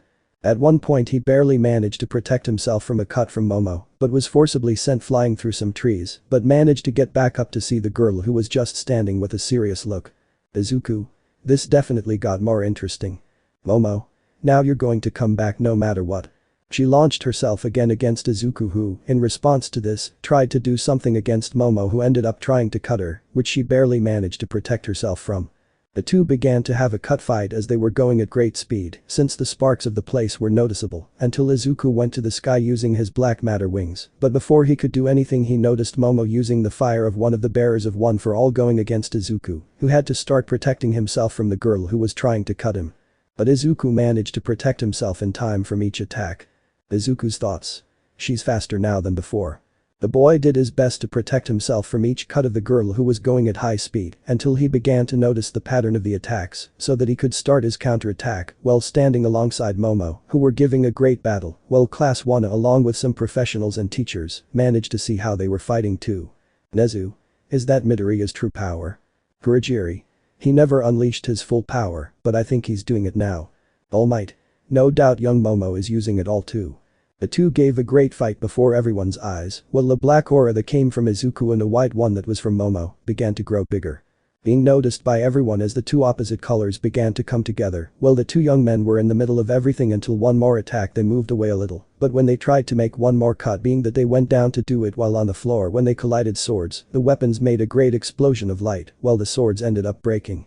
Everyone covered their eyes, but when they saw again they looked surprised at how the two were on the floor without any tree covering them, but they had the handles of the swords in their hands, although they no longer had the blades since they broke. All Might. I've never seen anything like this. Izawa. We have to go get them. Nezu. Wait, look. Everyone noticed how they began to move until they stood up completely so they could see each other. Momo. Are you giving up already? Izuku. You have to be crazy, I still have energy to stay standing. I watch as little by little it begins to extract some black matter. Momo. So there are two of us now. The girl made a metal bar to hit Izuku, who could only cover himself to try to hit the brunette, who managed to cover herself using her metal bar, moving away a little. The two began to get closer, although Izuku's black matter began to go away, as well as Momo's bar that began to break from Izuku's blows, until they saw how he raised his arm to hit one more blow, although it broke Momo's bar, and Izuku's black matter left, leaving him on his knees. Izawa. We have to get in. Kurogiri. No, we can't do anything yet, they have to fix this themselves. Nezu. What are you talking about? All Might. It's a fight between All for One and One for All, the last fight that will happen, and we can't do anything to intervene. They watched as they stood up to stare at each other. Momo hit Izuku, knocking him to the ground so she could put her foot on him and start hitting him. Momo. Come on, go to sleep already so you can come back to us. At one point the green-haired man pushed her to the side so that he was now on top of her, so that now he was the one who would hit her. Izuku. If you want to defeat me then it won't be that easy, and you should know that well. In a moment, with a little strength, the brunette made a small metal bar to hit Izuku, throwing him to one side of her, but before he could get up, the green-haired girl managed to grab a stone to throw, giving it to him so that he would stay on the ground and she would be on top of him again. Momo. You'll see that I'll be the winner. He would begin to hit the green-haired boy, which began to be slower and weaker, as well as the strength he was trying to use to get out from under Momo and take control once again was losing him, almost unable to move until at one point he ended up with his eyes closed and the strength he was using was no longer being noticed by Momo. Momo. I won. The girl let herself fall on top of Izuku so that the others could clearly see who was the winner of this fight. Hiroshima. Momo really beat Izuku. Bakugo. The damn broccoli with legs will be returning to UA with us. Everyone was beginning to feel happy about this event that had just happened. Kurogiri. That means my offspring will return to UA. Nezu. Yes, but now we will have to take them to a hospital. Everyone began to approach the two who were on the floor, although they began to notice how it was that Momo had a smile on his face, so that Kurogiri, using his quirk, ended up taking him away from the place, being that they appeared in the medical room of the UA, where they took the two to take them and see their condition. Chapter 31. After Momo knew where her green-haired boy was, she immediately went for him to be able to end everything, so that he would have a fight with him, destroying a certain part of a forest, ending with the girl being able to beat Izuku, who now at this moment was in the hospital on a stretcher, awake while a machine was taking his pulse, making it clear that he was alive. While outside the room there were two professionals guarding the door in case the green-haired boy tried to do something, but a certain raven-haired boy approached. Professional 1. Hello Miss Yaoi, can I help you with something? Momo. If I want to go through so I can see Izuku, there's no need for you to stay since he's not going anywhere. This was said by the brunette who had some bandages on her body because of the fight she had with the green-haired man. Professional 2. But Miss Yaoi, we can't do that, he's a dangerous villain. All Might. I think they didn't hear her. Hearing that voice they saw where All Might was, who had a serious look at the professionals. Professional 2. But Mr. All Might knows we can't do that. All Might. Do what the girl asks you to do right now. The professionals, out of respect for the ancient symbol of peace, moved out of the way to leave. Momo. Thank you All Might. All Might. Nothing's wrong, just do what you have to do for him, it's the least I can do for that young man, make him happy, he deserves it. The man left the place, leaving the brunette alone, who looked at the door nervously and let out a long sigh as she was about to enter, but at one point she saw Mirio making his presence felt in the hallway. Momo. Mirio. What are you doing here? Mirio. Well, I heard about the fight you had that made you go beyond your limits. Momo. Yes, but you still haven't answered my question. Mirio. I just wanted to visit you. Then she saw how a red flower came out from his back and gave it to the brunette, who took it. Momo. And this? Mirio. Momo Yaoi, I'd like you to go on a date with me, if you want. Momo. I'm sorry but I can't accept this. Then he gives the flower to the blonde, who only takes it to see this with clear doubt. Mirio. I don't understand why. Momo. It's that I can only love one man and only one, not another person, and until that man shows that he doesn't love me, then I can't stop loving him. At that she turned around ready to enter. Mirio. I still don't understand, why him? I understand that other people before me proposed to you to be their boyfriend, I don't understand why you prefer him over us. Momo. They're not going to stop him anyway. Now if you leave me, I have to see someone. The brunette went into the room, closing the door only to see that green-haired boy sitting on his stretcher looking out the window. The girl walked until she sat next to him, having an awkward silence, but all that silence was broken by that boy. Izuku. So you defeated me in the end, you did something the others couldn't. Momo. If I could defeat you at the end of it all. Izuku. And now I have to return to UA as we agreed, but you are supposed to be years away from being able to face me, I don't understand how you were able to defeat me in the end. Momo. Well, I ran out of energy, but it turns out that I can contact the previous bearers of One for All, and so I asked them to lend me a little of their help while we fight. Izuku. So not only was I fighting you, but I was also fighting the previous wielders at the same time. In a way, no wonder that power-up. Momo. Yes, even though you didn't stay behind, I imagine you had to do something to be able to buy tea at that level. Izuku. Let's say that I had to do some things like using all the quirks at the same time, since I got most of them from All for One and 9, but there is something I still have doubts about. Momo. What is it? Izuku. Many people declared their love for you in the hopes that you would accept them, but you rejected each and every one of them until you came to me in a certain way. I don't understand why you rejected Todoroki, Jiru, Lita, Ajiro, even that stripper Tintin. Momo. It's just that I could see something in you that they don't have in any way. Izuku. I don't understand, during all this time I was an imposter, a spy, a traitor, a murderer, a villain. Above all, it is impossible for someone to notice me, just look, I practically became what All for One was, a monster. That happened when I killed him.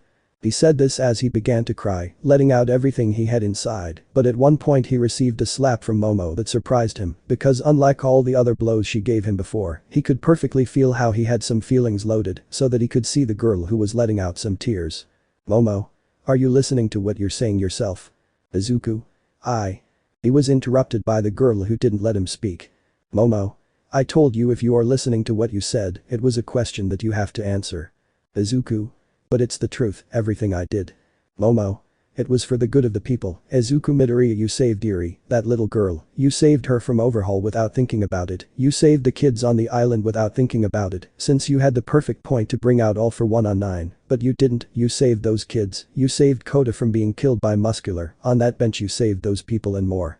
When Jiru was about to die by All for One, you saved her knowing that you couldn't do anything against him. At that I take the hands of the boy who was just watching. Momo. That day when we met you saved me from those villains. You didn't even know that I was going to enter the UA or that my family was rich. You saved me anyway, something that many people ignored. Then I hugged the green-haired man who only let his shoulder be wet with his tears. Momo. Maybe you killed All for One, who was a monster over 100 years old without a doubt, but still you did something that he didn't. You saved many people without even thinking about it for a moment. You acted like a hero without knowing it, other times like an anti-hero or a villain. At that she pulled away a little, looking him straight in the eyes to dry the tears that were on his face. Momo. I prefer you above all others because you are the one who has that spark that makes you different from the others. You suffered a lot, but that did not take away the purity of your interior that characterizes you so much, and I like about you, and you know very well what my type of flowers are. Izuku. White with light and dark purple parts. The girl then gave him a kiss as she laid him down on the bed. Momo. You always sought the good of people above your own well-being, to the point of harming yourself in order to make them feel safe. Izuku. Yes, I know. Momo. You spent a lot of time in the hospital. I hope you can get up to go to UA. He watched as the green-haired man stood up to quickly change in front of the girl, who blushed at the sight of a large part of Izuku's body, although luckily he had boxers on to avoid a nosebleed. Izuku. I'm ready now. Momo. Then let's go. At one point they were flying over the city because of the dark matter wings. Momo. Wait, what are you doing? Izuku. It's obvious, we're going to the dorms. Momo. Yes, but you can't use your quirk now. Izuku. You said I don't have to care about what other people think. At that he felt like he was hugging him tighter than normal. Izuku. Momo, you're squeezing too hard. Momo. I've never flown like this before. Izuku. But at the cultural festival you used a black whips to grab onto me and we flew for a few moments. Momo. Yes, but at that moment I was willing to have tea by my side. Izuku. What's the difference? Momo. The difference is that now I will always have you by my side, something I didn't have before. The boy looked at her a little and blushed at those words. They flew until they reached the UA dormitories, landing outside, and everyone saw them arriving, so they left. Kirishima. Izu bro, it's you, it's a pleasure to see you again. Izuku. Hello Kirishima. Bakugo. Izuku, you damn crazy lunatic, before you disappear to reappear in the news doing things that we are not doing hundreds of times more exciting than ours, then let me know in advance, next time you will go with me, understood? Izuku. Yes, understood. Momo. Well, that's bad luck because that will never happen again. Izuku. I don't understand, aren't you angry about everything I did? Bakugo. Is it a bucking joke? What's going on in your head? Obviously not. Kirishima. Because we would be angry if you gained much more popularity than us. Mina. Some hero agencies want you with them. Izuku. I didn't expect that. Kirishima. Tell me Izu bro, don't you owe someone something all this time? Izuku. Why the question? Kirishima. I just didn't think you were really that strong without a little help. Izuku. Now that you mention it, I owe a guy named Rappa some beers, I had to get him out of Tartarus, he's a good guy. Jiru. Momo, are you okay? Bajiro. We saw how that monster hurt you. Lita. That's not right, he's a villain at all costs. Todoroki. He has to pay for that. It was towards Izuku who noticed this. Todoroki. You damn villain, you have to pay for everything you did, for this you will have to let yourself have a punishment like before. He said this to create an ice knife and try to stab it into the green-haired man, who took it by the edge, as if it were nothing. Bajiro. What are you doing? Jiru. You have to let them do this to you, it's your punishment. The green-haired boy looked at Momo for a few moments, who gave him a smile, so that he had a small smile on his face. Izuku. You know something, before he let me hit him and all that. At that moment I end up breaking the knife just by squeezing it. Izuku. But it was because I had my eyes closed apart from being blind, but now someone was able to help me open them, so now I know what to do, I will not be influenced by their words. He said this to pass by the vigilant who only gritted his teeth from the anger he had to leave with Momo, who took his hand being followed by the rest of his classmates, until in the recreation room, the green-haired boy saw how things were like a party, with a part saying welcome Izuku apart from the teachers and Mama Fog. Izuku? What is all this? Hiroshima. Since we saw that Momo beat you, we started preparing this place. Okoyami. We thought you might like it. Izawa. My little one has returned home. Kurogiri. Excuse me dear but he is my child, not yours. Izawa. You want to fight? Kurogiri. Then let's fight once and for all. Nezu. If they are going to fight, first they are going to wait for us to make the bets, and second, they are going to do it outside in a very remote part, since half of the UA is in repairs because of them. Izuku. I really didn't expect this. Then he sees All Might approaching him. All Might. I know I can't deserve your forgiveness young Izuku or anything like that, but I've been searching since the test in our fight, I've searched for a long time, and I was finally able to find something. At that he showed a letter in his hands that said for Izuku. Izuku? And what is this? All Might. It's a letter from your mother that we were able to find in a bank and it was intended for you. Saying that, the green-haired man was surprised as he looked at the letter. All Might.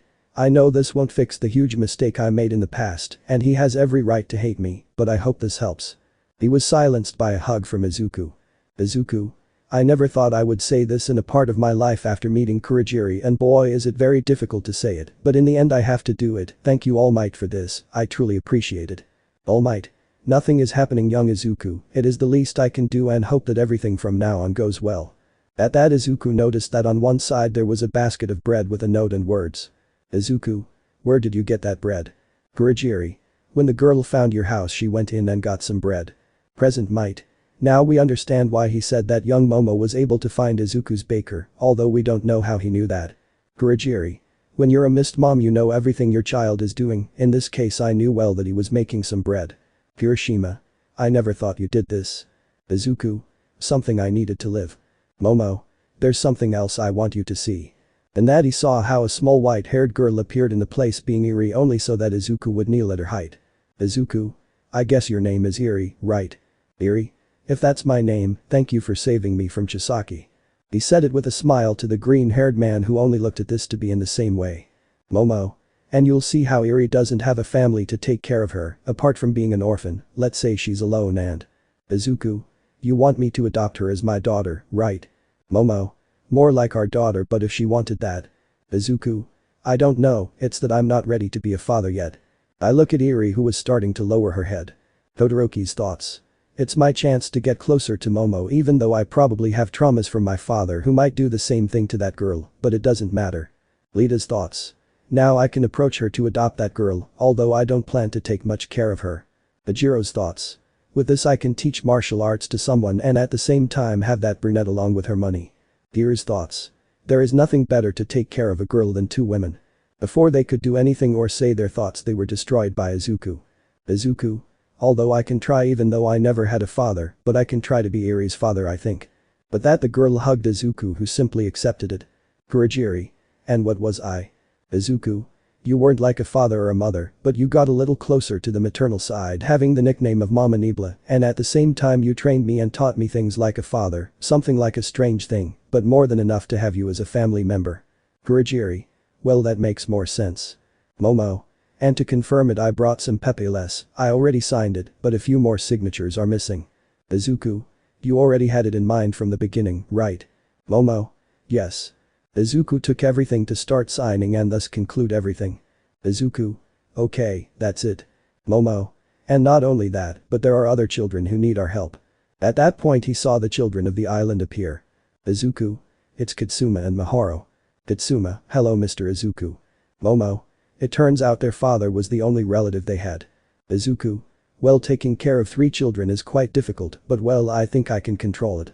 He said it with notable difficulty while carrying the 3 children in his arms, before the eyes of everyone who was happy, except for 4 people obviously already knowing who they were. After a while Izuku was in Momo's room, where she was arranging the 3 children in their bed, covering them well so they could rest. Only for him to go to Izuku's room seeing that he was sitting on his bed having the reflection of the moonlight towards him and in his hands, he had the letter that was supposed to be from his mother. Momo. Is something wrong? Izuku. No, nothing's wrong, I'm just seeing some things. Momo took his hand to look at him. Momo. You can be honest with me and you know it. Izuku. Well, to be honest, I'm scared. Momo. What are you afraid of? Izuku. Whatever this letter contains, I don't know if it's something good, bad, I don't know what to do. Momo. Just open it, you told me that your mother is a good person, so you have to know that it must be something good. The boy, upon hearing that, slowly and tremblingly began to open the letter to take out its contents, which were a note. Inko's note. Izuku-san, if you received this letter then it's because I'm dead, obviously you found out one way or another, but anyway, I just wanted to leave this with you, so you knew well that as your mother, I will never stop loving you, I will always be with you wherever you go, I don't care what you do, because I will always support you in all your decisions, I just hope that life treats you well. That you are a healthy young man who can meet a girl who can make you happy, and I hope you fulfill your dream of saving people like that game we always had, in which all the time you came in with your little all-might suit to save me with that smile, take care of you with love Izuku Midoriya your mother. The brunette read the same thing to notice how a few drops fell on the letter to see the green-haired man who was crying because of that. Izuku. He never stops saying words that make me feel good even if he's on the other side. The girl just hugged the green-haired boy and began to comfort him. Momo. There's something else in the back. I look at the back of the letter noticing more words. Note from Inko. By the way, I don't know if I ever did this, but remember that at the company where I work I had a very nice boss and we became friends, or well, I became friends with his wife who has a daughter. I'm going to take you to meet him soon if nothing happens to me, but in case something happens to me, I'd like you to go to that place. I'm sure you like my friend's daughter. Momo. Where did your mother work? Izuku. At the Aoyoro companies. At that I look at the brunette who was surprised. Momo. So one way or another we were going to end up meeting each other.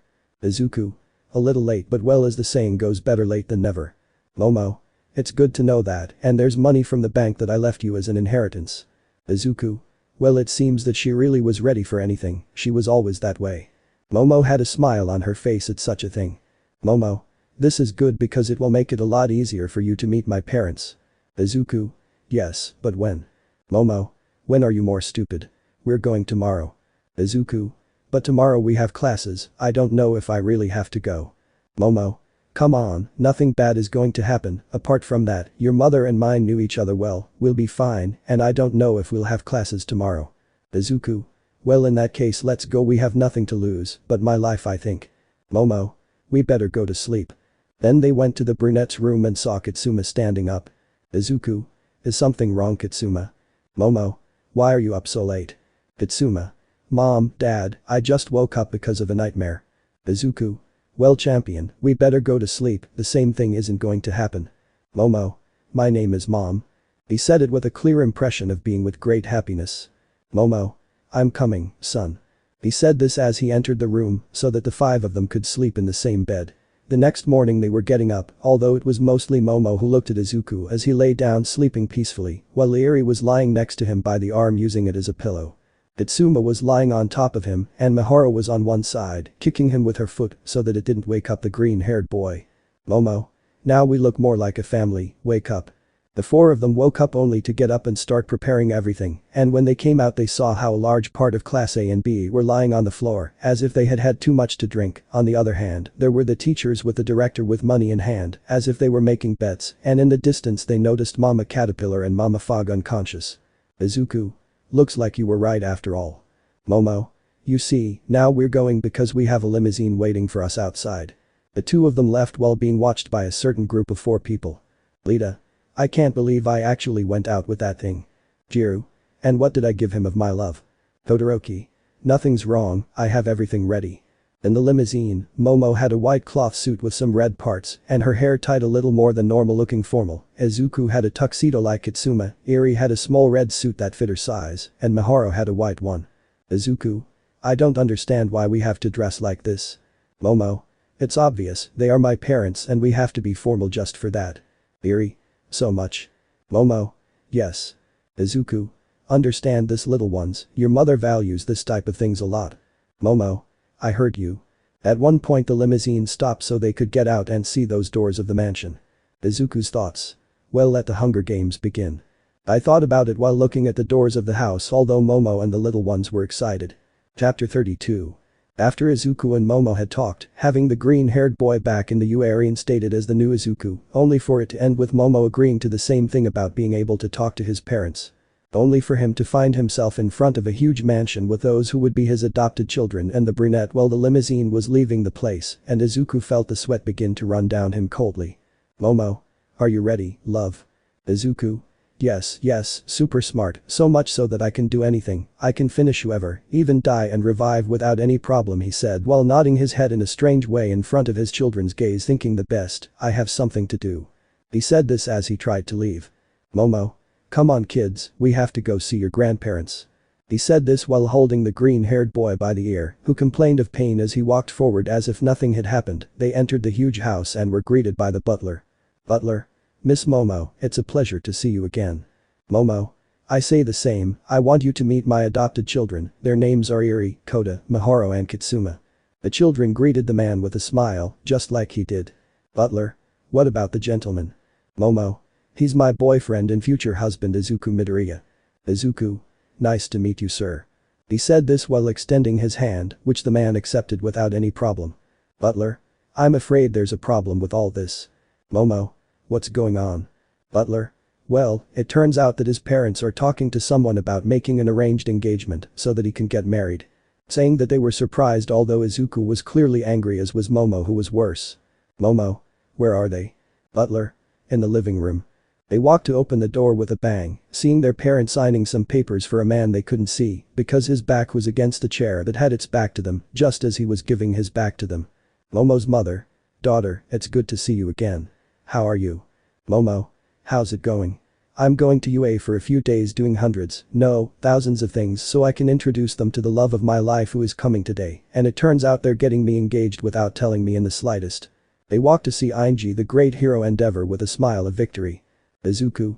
Hey butler, what's your name?" I asked the man who greeted him at the door. "Butler. My name is Len." "Izuku. Well, Len, I'd like you to do me a favor and take the kids with you to play." Len nodded to take the 4 infants away. "Momo. Now listen to me carefully." She was interrupted by her boyfriend who took her hands. "Izuku. Calm down." "Momo. How do you expect me to calm down if they sell me that shit?" "Izuku. If we get out of control we won't solve anything, we have to stay calm, that's how I defeated All For One in Overhaul, you have to stay calm like you were when you beat me up." "Momo. Okay." They sat down in front of the aforementioned people. "Izuku. Now let's start again, it's a pleasure to meet you. Izuku Midoriya, your daughter's boyfriend. We came so that you could meet me and the children who are our adopted children." Momo's father. "What are you talking about?" Momo's mother. "Calm down honey, first things first, my name is Miryoi Rozu and my husband's name is Ryoi Rozu." Izuku. "Nice to meet you Miru, Ryu just came to talk and get to know each other, although at first I was scared and your daughter brought me here holding my ear." Ryu. "Now that we are talking more calmly I can tell you that we signed that because young Shoto showed that he loves our daughter more than you supposedly love her." Momo. "What did he tell them?" Miru. "He told us that he always paid attention to you, always tried to take care of you, even more than once he took care of you from All For One, and if that were not enough, he told us that the other young people like Lita, Ejiro and Jiru did the same, even tried to protect you when you went for that boy who calls himself a man when he hurt you." Momo. "Do you believe them?" Izuku. "Please Momo, we have to talk, not argue." Ryu. "It seems that despite being a villain, you can think."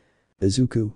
"The one I had as a father figure, I can tell you that he taught me how to behave at all times, that's why I can tell you with all sincerity that I try to remain calm." Miru. "You speak as if something is bothering you right now." Izuku. "And so this man Ainji just lied to them." Ryu. "What are you talking about?" Momo. "The truth is that Izuku was the one who protected me from All For One, he even threw Jiru and my other half away, just so he would end up with a hole in his belly, just by keeping us safe." Miru. "What do you say about when they fought?" Momo. "I looked for him because I had to, I had no other choice, I love him and I wasn't going to leave him alone, if he walked away it was because he thought that way he could protect me, but now I feel protected by his side, although not much because of him." Miru. "Ainji, we'd like to know about this." Endeavor. "That may be a little bit true." Momo. "And that's not all, they only wanted me for my money and my body, they only want me for that." Miru. "What does it tell you that this young man doesn't want the same thing?" Izuku. "Well, to be honest, all this time I tried to get away from her when she was the one who approached me, I would like to know, how do I want everything of hers when I walk away?" By asking them that question, they began to understand his point of view a little. Ryu. "I'd like to know about this now Ainji." Endeavor. And if that's the case, they've already signed the papers, even if they try to get a divorce, they won't be able to because they'll never be able to separate, and the best part is that they can't do anything about it. He said it in a mocking tone as he looked at them with a smile. Miru, what did I do?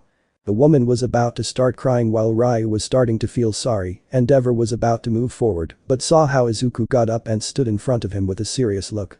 Endeavor, what do you want? A fight? Come on, show me what a monster you are. Izuku, we'll have a fight but in the form of a deal. Endeavor, explain yourself. Izuku, tell me, what is the thing you signed about? Ryu, our daughter has to choose between Shoto, Hajiro, Lita or Jiru. If she doesn't decide one of them when she finishes the academy, she will marry Shoto without fail. Endeavor, see, can't you do anything? Izuku, a bet. Endeavor, which one? Izuku, we'll have a fight like a mixed martial arts fight. If you win, then you'll have your deal and I'll leave forever, you'll never see my face. If I win, you'll leave Momo alone forever. It will be a fight without using our quirks, pure skill of our body muscles. What do you say? At that they heard applause to see Todoroki on one side with all the others. Shoto, I think that's fine, but I would like some changes. You know, more details. Izuku, it depends on what those details are. Lita, the fight will be in public, everyone will see it. Jiru, you're going to fight against all four of us, but we'll include Endeavor as the last one in case you defeat us all. Hajiro, all martial arts and forms of fighting are valid. Todoroki, and finally, if we win, you'll take Kitsuma and Miharu.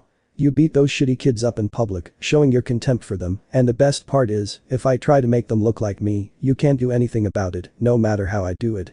Momo. Damn bastard. Before he could continue insulting him as he advanced towards Izuku, he put his hand in front of him, preventing him from continuing his path. Izuku, I gladly accept it. I will fight with you for a single day without rest, but at least let me put something else. Jiru, we hear you. Izuku, they will leave Uovan to go to another school so they can stay away from Momo and her family like mine. Todoroki, if you put something that high then I have to do the same. Izuku, what else do you want? Todoroki, you will be in Tartarus forever, you will be treated like an animal, a monster and more things. What do you say? Izuku, I accept. Lita, I hope you don't regret it. Izuku, I'll wait for you on the day of the fight. He said it with a serious look while they began to laugh and start to leave the place before everyone's eyes. Momo, are you sure about this? He said this while hugging the green-haired man. Izuku, yes, I'm sure. Ryu, I'm sorry for what we did. Izuku, don't regret it now. If you leave me I have to prepare to give my best in order to keep Momo safe. He said this with a serious look as he walked towards where his children were and under the gaze of the adults. Momo, you don't know how angry I am with you right now. Miru, and you have every right to be that way, let's just hope he can be okay. He said this while walking towards where Izuku was, who informed the UA of everything by phone, making the entire class find out about this. Momo, are you okay? Izuku, we just have to do a few things now. He said this as he began to play with the children while at UA, the whole class was serious until they saw certain people enter who had a smile walking, but Todoroki's Vigilante received a hit from Bakugo. Lita was about to get in, but Kirishima hit her in the stomach and Shoji hit Hajiro, who was about to get in, while Jiru, who was just about to get in, was stopped by the other UA girls who got in front of her but were stopped by Tokoyami, who used Dark Shadow. Todoroki, what the hell is wrong with you? Bakugo, how do they do such a cowardly thing like that? Kirishima, I knew they could use low things, but I never thought something as low as that. Hajiro, what do you want us to do? Give up our love for her? Shoji, it's not love, it's obsession.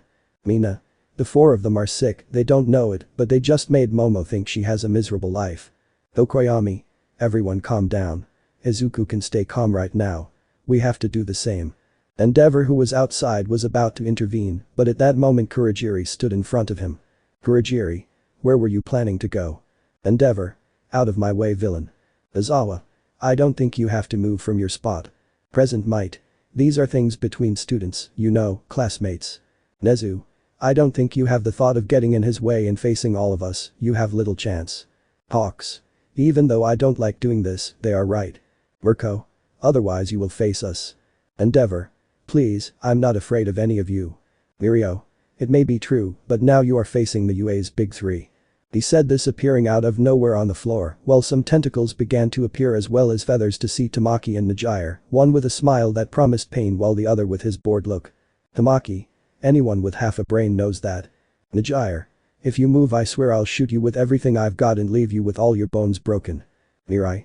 You know I can see the future and I see that you're not going to do anything. The man just had a look of notable anger at this. Todoroki.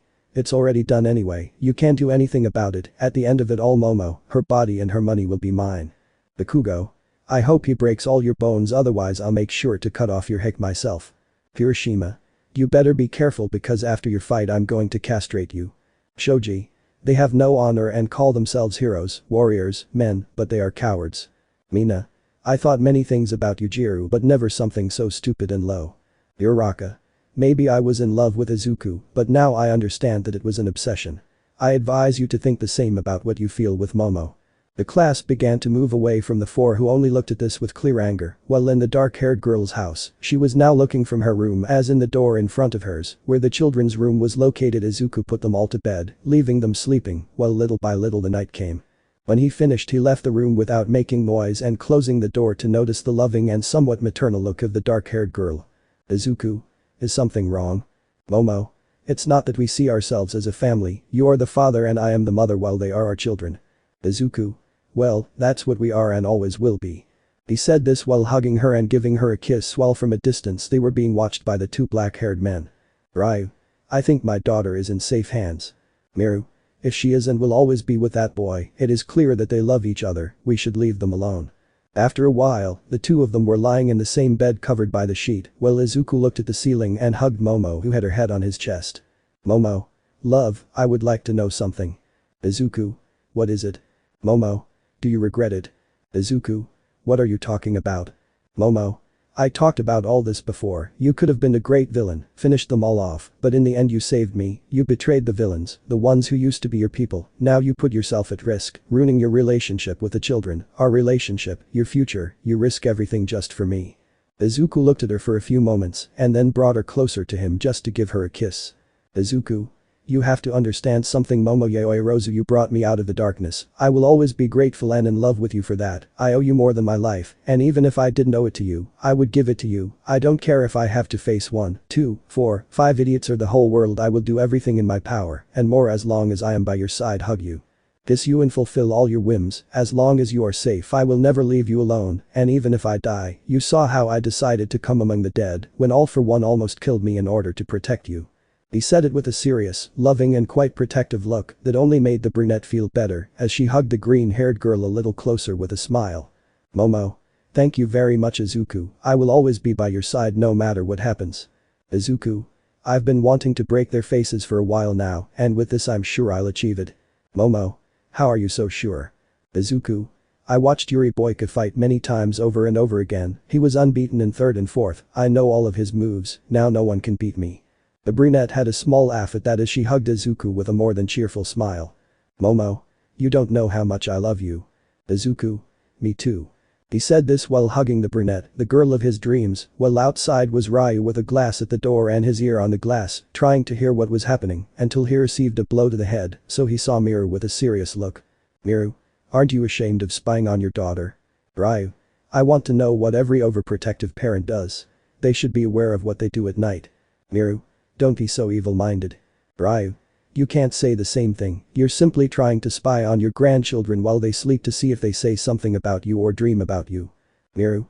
I am a very attentive grandmother with her grandchildren but not perverted. Ryu. Not at all, that's why you just bought a few magazines of naked men who look like me, even after 2 years of having Momo. The woman, arms crossed, looked away. Miru. I just want to know what my husband wants in the future. After a while they went to sleep, the days began to pass in which the green-haired man trained although he spent time with his girlfriend and his children in order to be with them so that the big day would arrive. Everyone was going to where the UA Sports Festival once was, seeing the enormous place of the platform talking about the meeting while in a room a green-haired man was hitting the boxing bag until he felt someone looking at him to see Endeavor through the door who had a smile. Endeavor. I want to give you some advice. Izuku. If it's like kicking your ass, I know. Endeavor.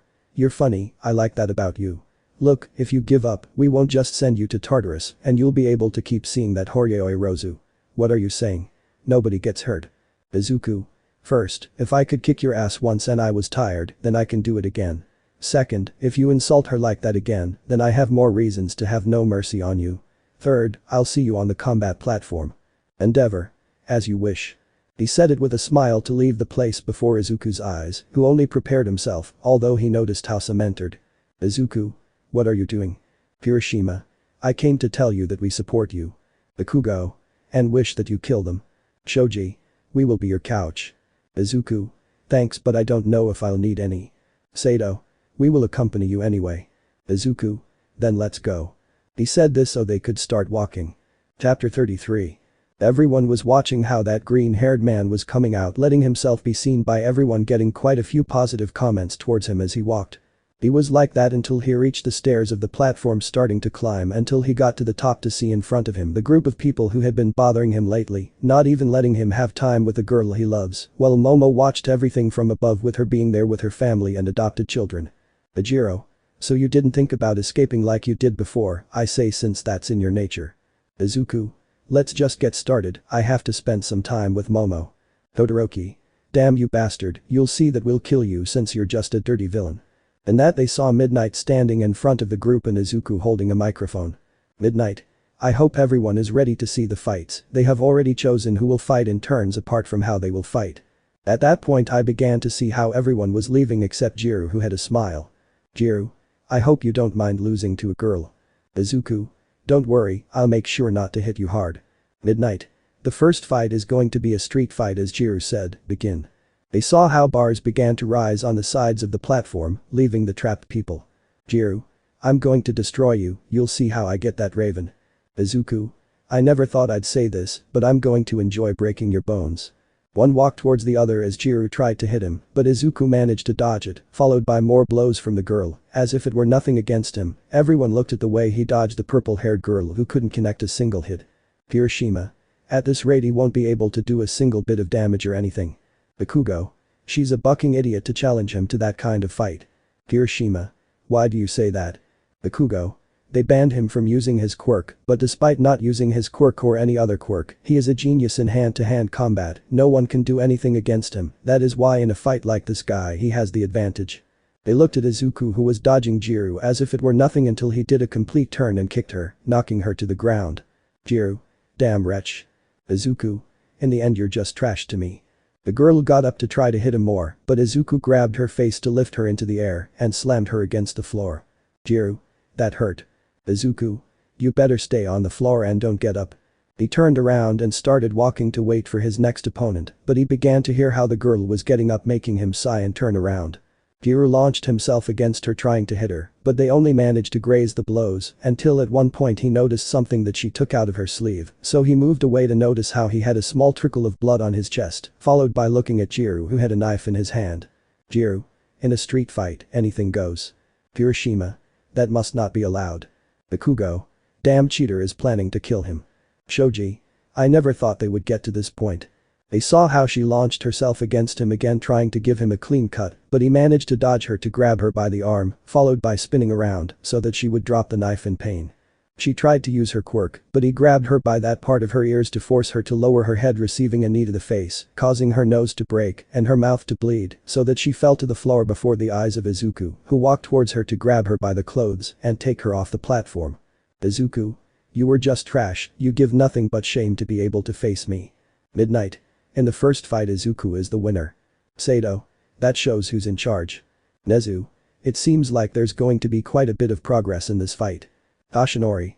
In the end, young Izuku can only handle this much. They watched as the bars were removed so that Ajiro, wearing his martial arts combat suit, could now begin to walk up to the platform, looking at Izuku in a challenging way. Midnight. The second fight is going to be a martial arts fight between young Ajiro and young Izuku. Everyone looked at this until they noticed how on one side of the platform he left a stick that was above a bowl. Ajiro. This is for time. If you last the time until this burns completely, then I will leave you alone with Momo if you do not do what was agreed. Izuku. Fair enough. Ajiro. One more thing, you can't fight as usual, but you must use only one martial art and not another. Izuku. If you say so then I'll do it. Everyone watched as Izuku prepared himself, so Ajiro set the fire to burn. Midnight. Begin. Everyone saw how Ejiro launched himself against Izuku, who began to dodge or was simply blocking Ejiro's blows. As if it were nothing against this, Ejiro only attacked using his fists, kicks and his tail. Although they did not say anything to him about it, Izuku was keeping him at bay. Not a single blow managed to connect with the green-haired man who was calm. Sato. Hey, Ejiro is using his tail, that should be prohibited, it's unfair. Bakugo. Damn, you guys cheat so you can win. Momo. Come on Izuku, you can handle them, they're nothing to you. They were watching how they fought until a blow to Ejiro's stomach made him move away while looking at Izuku, who was calm enough to get into a battle pose. Ejiro. What is that battle pose? Izuku. Well, let's say that I not only saw things about Invincible, but also others about Mr. Ip Man and Bruce Lee, this is very useful now, do you want to continue? Ejiro was annoyed by those words and launched himself against him, trying to hit him again, but the young man managed to avoid each punch. Each kick was repelled by the green-haired man who at one point hit him, causing him to move away. Ejiro was about to continue, but in the end he ended up receiving more blows from the green-haired man that made him back away. He tried to use his tail to protect himself, but he didn't know it was a mistake, since Izuku grabbed him by the foot and threw him to the ground, followed by stepping on his tail and starting to hit him. Ejiro. Damn it, stop attacking. Izuku. Then give up, I'm not going to stop unless you give up first. Ejiro. Then I will never give up even to a villain. Everyone watched as they fought each other, leaving Ejiro between the ropes and hitting him at high speed. Hiroshima. Now he dominates the fight, this is good. Bakugo. Apart from dominating the fight, I leave him on the ground, he can't do anything anymore, in fact, I can see that his defense is going to go away.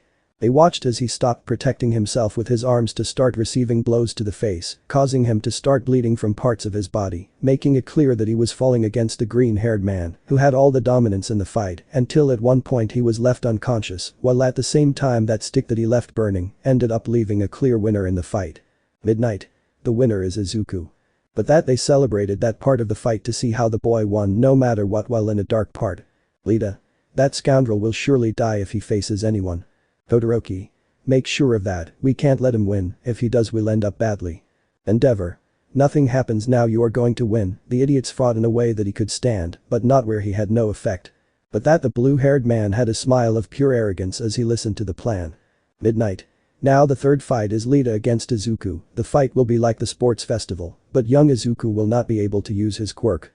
And that they saw how Lita began to enter, but using her armor causing her to earn the boos of the people for that very reason. Momo. That miserable bastard, he cheats all of them. Eri. Mom, what does miserable bastard mean? With that, the brunette remained thinking until she saw someone. Momo. You better go with Aunt Uraraka and Aunt Mina. The two mentioned upon hearing what he said and the question just played along. In the fight everyone watched as the blue-haired man prepared to fight. Lita. I'm going to crush you, damn it, you'll see what I'm capable of. Izuku. A barking dog doesn't bite, or at least not as loudly. Midnight. Begin. But that the copy of Sonic launched himself against him trying to kick him in the face, managing to do so causing him to spin around and fall to the floor. The boy smiled at that until he saw how he got up, he launched himself again starting to kick Izuku more, causing him to back away from him while everyone watched this wanting to stop the fight, but they couldn't do anything about it out of shame. They saw how at one point he ended up kicking him hard, causing him to fall to the floor, but he was only beginning to get up. Lita. You make this so easy. Izuku. Too bad, this is just a warm-up. Lita. I'm going to end this. Izuku. Yes, but now it's my turn. He saw how he began to bring his fist closer to him. Lita thought that he was not going to do anything to him until he ended up receiving a blow that ended up destroying part of his armor while sending him flying. Lita. What was that? We said not to use your quirk. Izuku. It's not a quirk, this is called Shiori, it's an ability that anyone can use, it's a relaxed point of the body where it lets me avoid feeling any damage apart from avoiding certain blows, luckily it lets me channel my strength to be able to finish you off. Lita. Damn you, you kept him hiding all this time, I'm going to finish you off. He went towards Izuku giving him a kick but ended up with a blow to the chest that destroyed his armor, causing him to end up falling to the floor spitting some blood. The boy simply couldn't believe the strength of his blows. When he got up, he ended up receiving a kick that lifted him in the air, while blood came out of his face to fall to the floor. Izuku. What's wrong? You say you're going to defeat me, but you'll never do it on the ground. Lita got up to try to go against him, but could only receive one more blow that made him bleed everywhere and fell unconscious in front of the green-haired man, who had a smile at how things ended, since Lita could not do anything about it. Midnight.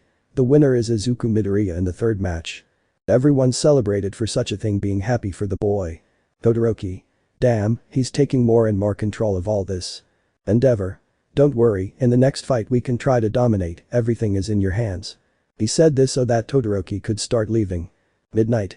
The fourth fight will be between Todoroki against Izuku, a fight inside a ring where all martial arts are allowed.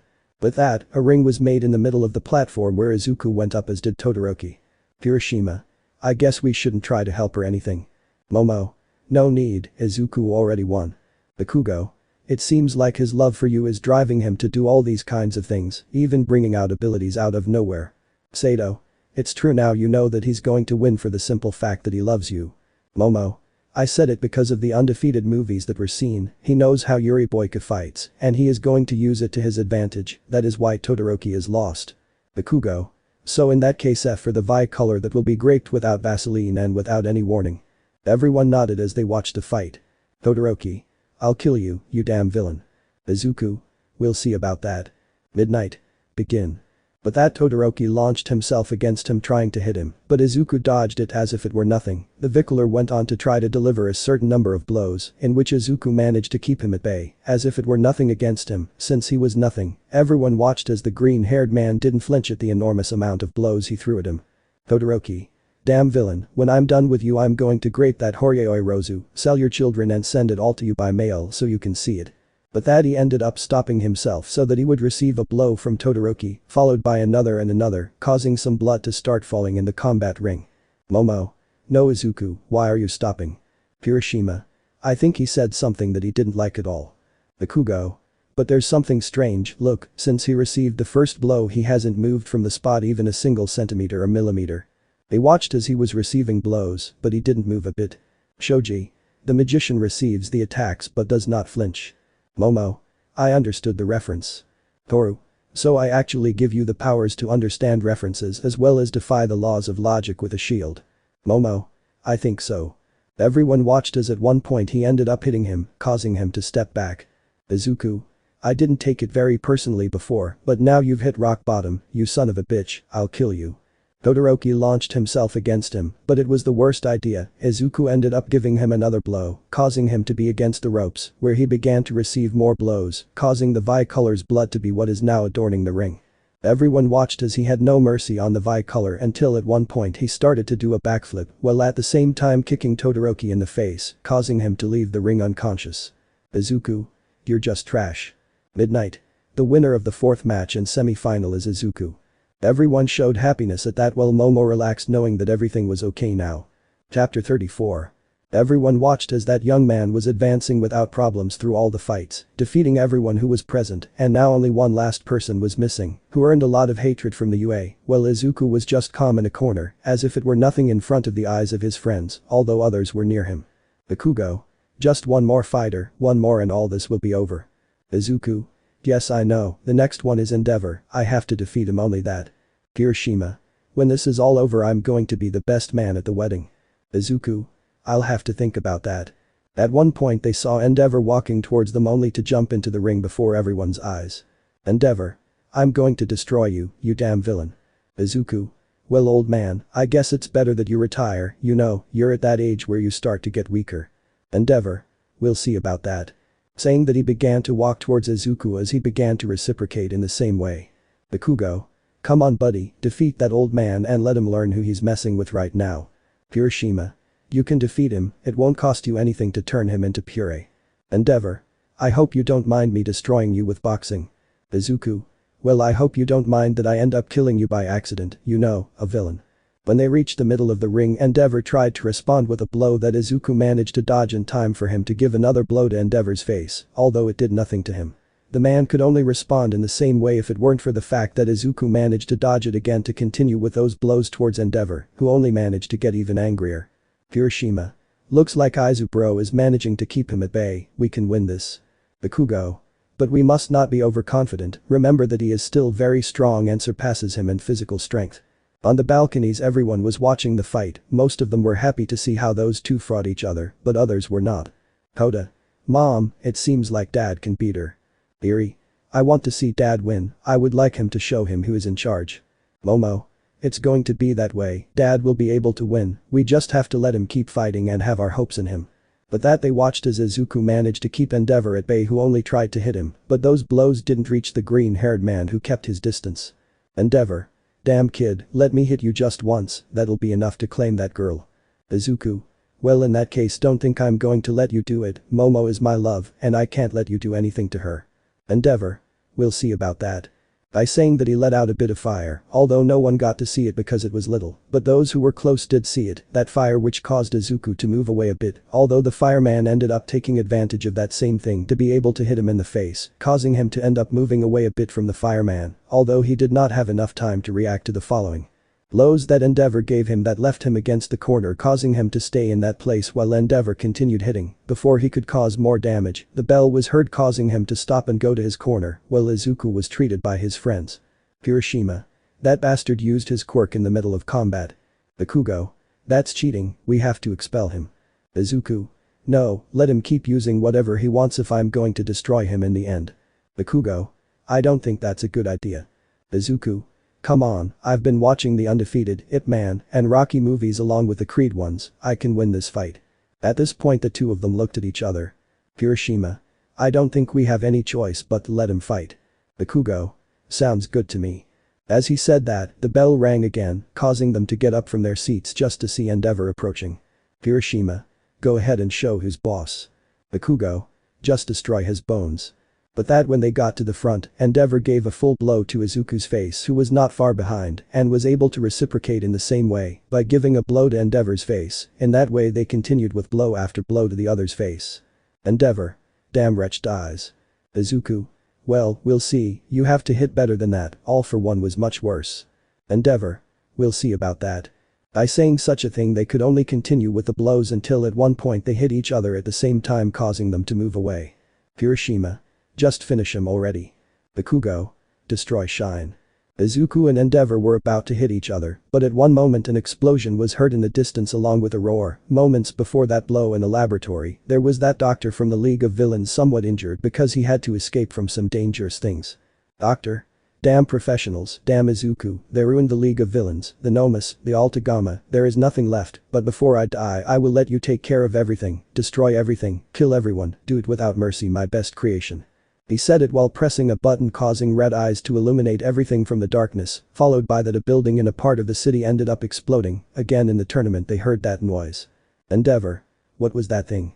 It doesn't sound good. Izawa. Looks like we'll be having quite a bit of trouble with everything from now on. Izuku. I just hope it's not that crap. At one point he took out his wings to fly up to see something that was destroying everything. A few moments later the UA students with the professionals and Kurogiri went up to the roof to see that thing. Mina. What is that? It's huge. Hiroshima. He looks very strong. Izuku. Damn it, that doctor is still alive and we didn't catch him in time. Kurogiri. Yes, but if he woke him up then the doctor must be dead now, remember that we had to do it manually to wake him up. Nezu. What is that? Kurogiri. It is the last project of the League of Villains. We had the normal Nomus, the high-end ones, and above all of them there was the perfect Nomu. We named it Gigantomachia, something that is at the level of All for One. Zero. So we're all in danger now. Izuku. Not for long, everyone listen, let's do this, I want the professionals and students to take a small part of this place to the civilians, and another part to all the civilians who are near Gigantomachia, I'm going to take them to the forest. Izawa. Wait, you're not serious, you're planning to fight that, if it's at the level of the previous All for One, then it can destroy you. Izuku. I know, but before I didn't have so many quirks, now I can face him better than before, everyone should go now, do what I said. Momo. Wait, let me accompany you, you need my help. Izuku. No, you must get your family and our children safe, I'll take care of this. Saying this, he could only fly towards Gigantomachia before everyone's eyes. Nezu. Come on, do what he told you now, let's all go.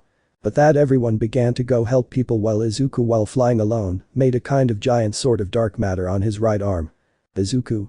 Let's see if you can handle this damn thing. Saying that when he was close to Gigantomachia he made a small cut on his cheek making him see it. Izuku. And now I have your attention, come and get me. But that he began to fly towards the forest while Gigantomachia began to follow him. In the city all the professionals and students arrived to help the civilians. Nezu. It seems that his plan is working, he is taking him to the forest. Izawa. And with Kurogiri's help we can do better at saving civilians. Kurogiri. Yes, but when we finish we must go with Izuku, he alone cannot fight Gigantomachia, part of his abilities depend on his sword which he does not have. Present Mick. Then we must go for him as soon as possible, we must help him. Izawa. But first we must do what he told us to help the civilians. In the tournament's infirmary, everyone was removing the wounded since the people who were injured with the appearance of Gigantomachia went directly to that place. Jiro. What's going on? Out of nowhere there are too many injured. Jiro. Hey Momo, do you know something? He told it to the dark-skinned woman who was there with her 4 children. Momo. It's nothing special, one last enemy of the League of Villains, now he's facing Izuku, and the rest of the professionals are rescuing civilians. Lita. Great, now that villain is fighting and we are left doing nothing. Jiro. We must participate in the fight. At one point on television they saw the news from a helicopter showing how Izuku took the Nomu to the forest. Todoroki. Now that I see it better, I guess I'd better stay where I am. Jiro. We are safer here. In the battle Izuku flew around Gigantomachia who tried to hit him but couldn't reach him. Izuku. I have to do something or this thing is going to kill me. At one point he managed to dodge a blow from Gigantomachia to make his fist of dark matter, with which he hit Gigantomachia in the face without doing enough damage. The villain took Izuku to throw him towards a mountain, causing him to crash against it. Izuku. It's really strong, I have to do something against that thing, otherwise it's going to kill me. He said this as he stood up to launch himself against Gigantomachia, who saw this and reciprocated in the same way by bumping fists with Izuku, although for obvious reasons that giant villain won the clash, causing Izuku to end up on the floor with some wounds that were healing. Izuku. I better do something better. They saw how he took a branch to get into a pose known to some. Izuku. Dark Nebula. Saying that, Gigantomachia began to be dragged towards Izuku who with the movement of his hand, made a huge explosion sending him flying, although in doing so, he saw how that branch was destroyed. Izuku. Great, I can't do much against this thing. At one point he rose into the air so that he ended up raising his hands, from the city some meta objects went towards him, so that he could throw them against Gigantomachia, who ended up receiving them squarely. Izuku. Even like this, I can't do anything. At one point, Gigantomachia came out and grabbed Izuku to slam him against the floor, then repeatedly stomped on the green-haired boy who was enduring those stomps, each of which was in enormous pain. News. It seems that Izuku Midoriya is suffering more and more, at this rate if he doesn't come someone is going to die. Izuku was repeatedly stepped on by Gigantomachia, who had no mercy on that young man, who was only bearing the enormous weight of the enormous being. Izuku. At this rate this miserable man will kill me, I must do something before he ends up crushed. At one point, some black whips wrapped themselves around Gigantomachia's foot, pulling on them, causing him to fall, and allowing Izuku to get up. Momo. It seems you need a lot of help with your new friend. Izuku. What are you doing? You're supposed to take care of the kids. Momo. I left them with my parents, they'll be fine now, I imagine you have a plan for that. Izuku. Actually no, All For One and the doctor were the ones who always worked on that thing, I don't know anything about that. Momo. Then we have real problems against that thing. At one point Gigantomachia tried to crush them if it weren't for Izuku managing to grab the brunette and start flying in the air. Izuku. I need a weapon so I can fight with that. Momo. I hope this helps you. He said this while passing him a sword which the green-haired man looked at. Izuku. This was my sword, it was supposed to end up breaking in our battle. Momo. Well, I was able to fix it just like mine, it even has some improvements. Izuku. Sounds good to me, I just have a plan and we need something big. I saying that they were only able to separate with the brunette staying in one part and Izuku in another. Momo. I hope my sword can withstand this new attack. Izuku. Let's start with this, Dark Nebula. Saying that, Gigantomachia began to be dragged towards the green-haired man who had a smile at that while on the other side, Momo began to make a large amount of light. Momo. Cruel son. But that a kind of mini-sun came out of his sword going directly towards the huge villain, and Izuku's sword began to take out dark flames. Izuku. Die, 1,000 divine cuts. But that, both from the front and from behind, Gigantomachia ended up receiving the attacks, causing a huge explosion that was noticed from afar, the swords ended up breaking due to the attacks made by the two that came together. Izuku. This really got me tired. Momo. That's right, I can't believe that thing forced us to use that. Izuku. I just hope we don't have any more complications with all this, otherwise we'll really have problems. Momo. I don't think he'll get up, even Endeavor can't handle something like that. At one point they saw a hand rise into the air to crash against the ground, so that little by little, they could see Gigantomachia standing up. Izuku. Damn, he's still standing despite that. Momo. So our problems aren't as simple as I thought. Izuku. New plan, I'll take out all the quirks I can, and you'll hit him so hard that it will knock him out. Momo. I think that's a better plan. By saying that the green-haired boy could only launch himself towards Gigantomachia to begin to take out his quirks while from Momo, some rays of a black touch began to come out enveloping one of her arms. The girl jumped towards Gigantomachia's head which began to become smaller and smaller until Momo arrived where she was to hit him with enough force that ended up causing an explosion from which Izuku could not save himself enough since he ended up receiving part of the attack. When all the smoke was gone, Momo had a broken arm while taking breaths of air and Izuku was only getting out of some rocks having quite a few wounds all over but they were healed by his little Nomu side. Izuku. Damn, that really hurt. Momo. I'm sorry but the good thing is that we finally defeated him. He said this while looking at Gigantomachia who was just lying on the floor unconscious. Izuku. It's better time to go back, we can't stay anyway, the professionals are coming. Saying that, he began to walk away with the raven so that at the exit of the forest, the professionals began to enter looking for Gigantomachia while his companions approached them. Hiroshima. That was great, I can't believe they defeated him. Mina. Although they look a little bad. Momo. It's nothing, we'll be fine soon. Todoroki. And you'll be better soon. They saw the group of idiots who wanted the brunette, while the vicolored one had Kitsuma by the arm and near them was Endeavor with a smile. Momo. What are you doing with my son? Izuku. Calm down, let Kitsuma go or you'll face me. Todoroki. I have it because a deal is a deal, you have to keep it. Momo. What are you talking about? Endeavor. In our fight he left first, that includes him abandoning the fight which leaves me as the winner. Todoroki. And that leaves me with the right to have you marry me. He said this while having a rather disgusting smile on his face. Before they did or said anything they listened to Momo's parents. Ryu. I'm afraid what you want can't be done, Endeavor. Miru. And Izuku was the one who won. Endeavor. What are you talking about?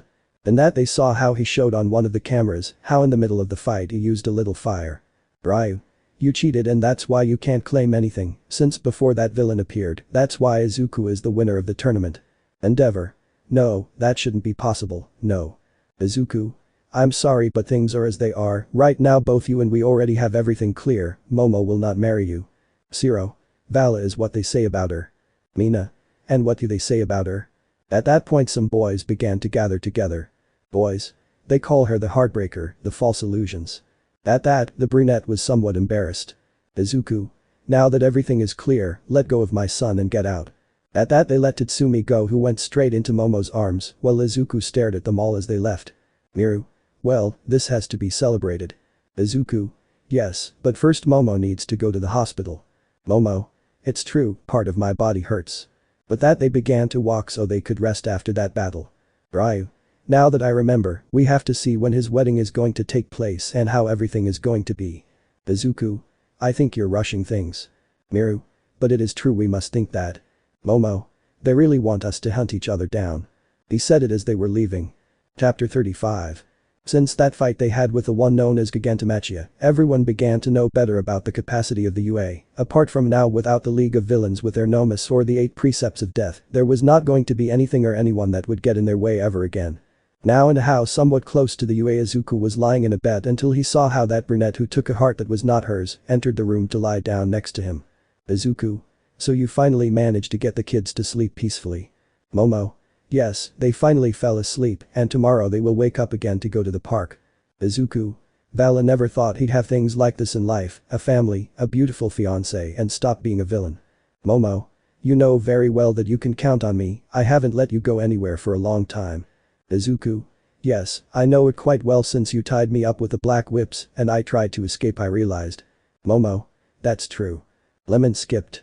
The brunette only began to sleep with a smile and hugged Izuku's body as she snuggled closer into him and the green-haired boy only had a smile as he began to caress the girl's head.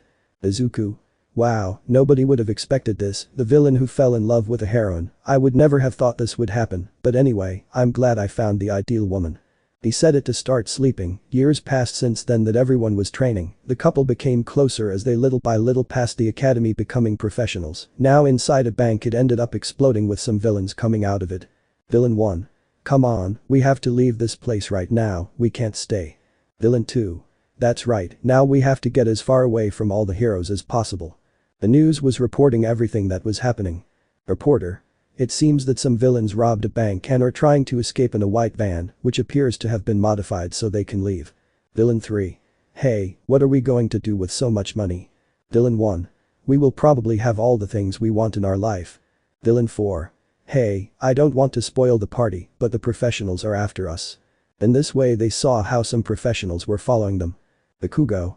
Damn extras, I'm going to destroy them as soon as I catch up to them. Hiroshima. Hey, I don't think we should kill them, it's not the job of heroes. Bakugo. Shut your mouth. Mirio.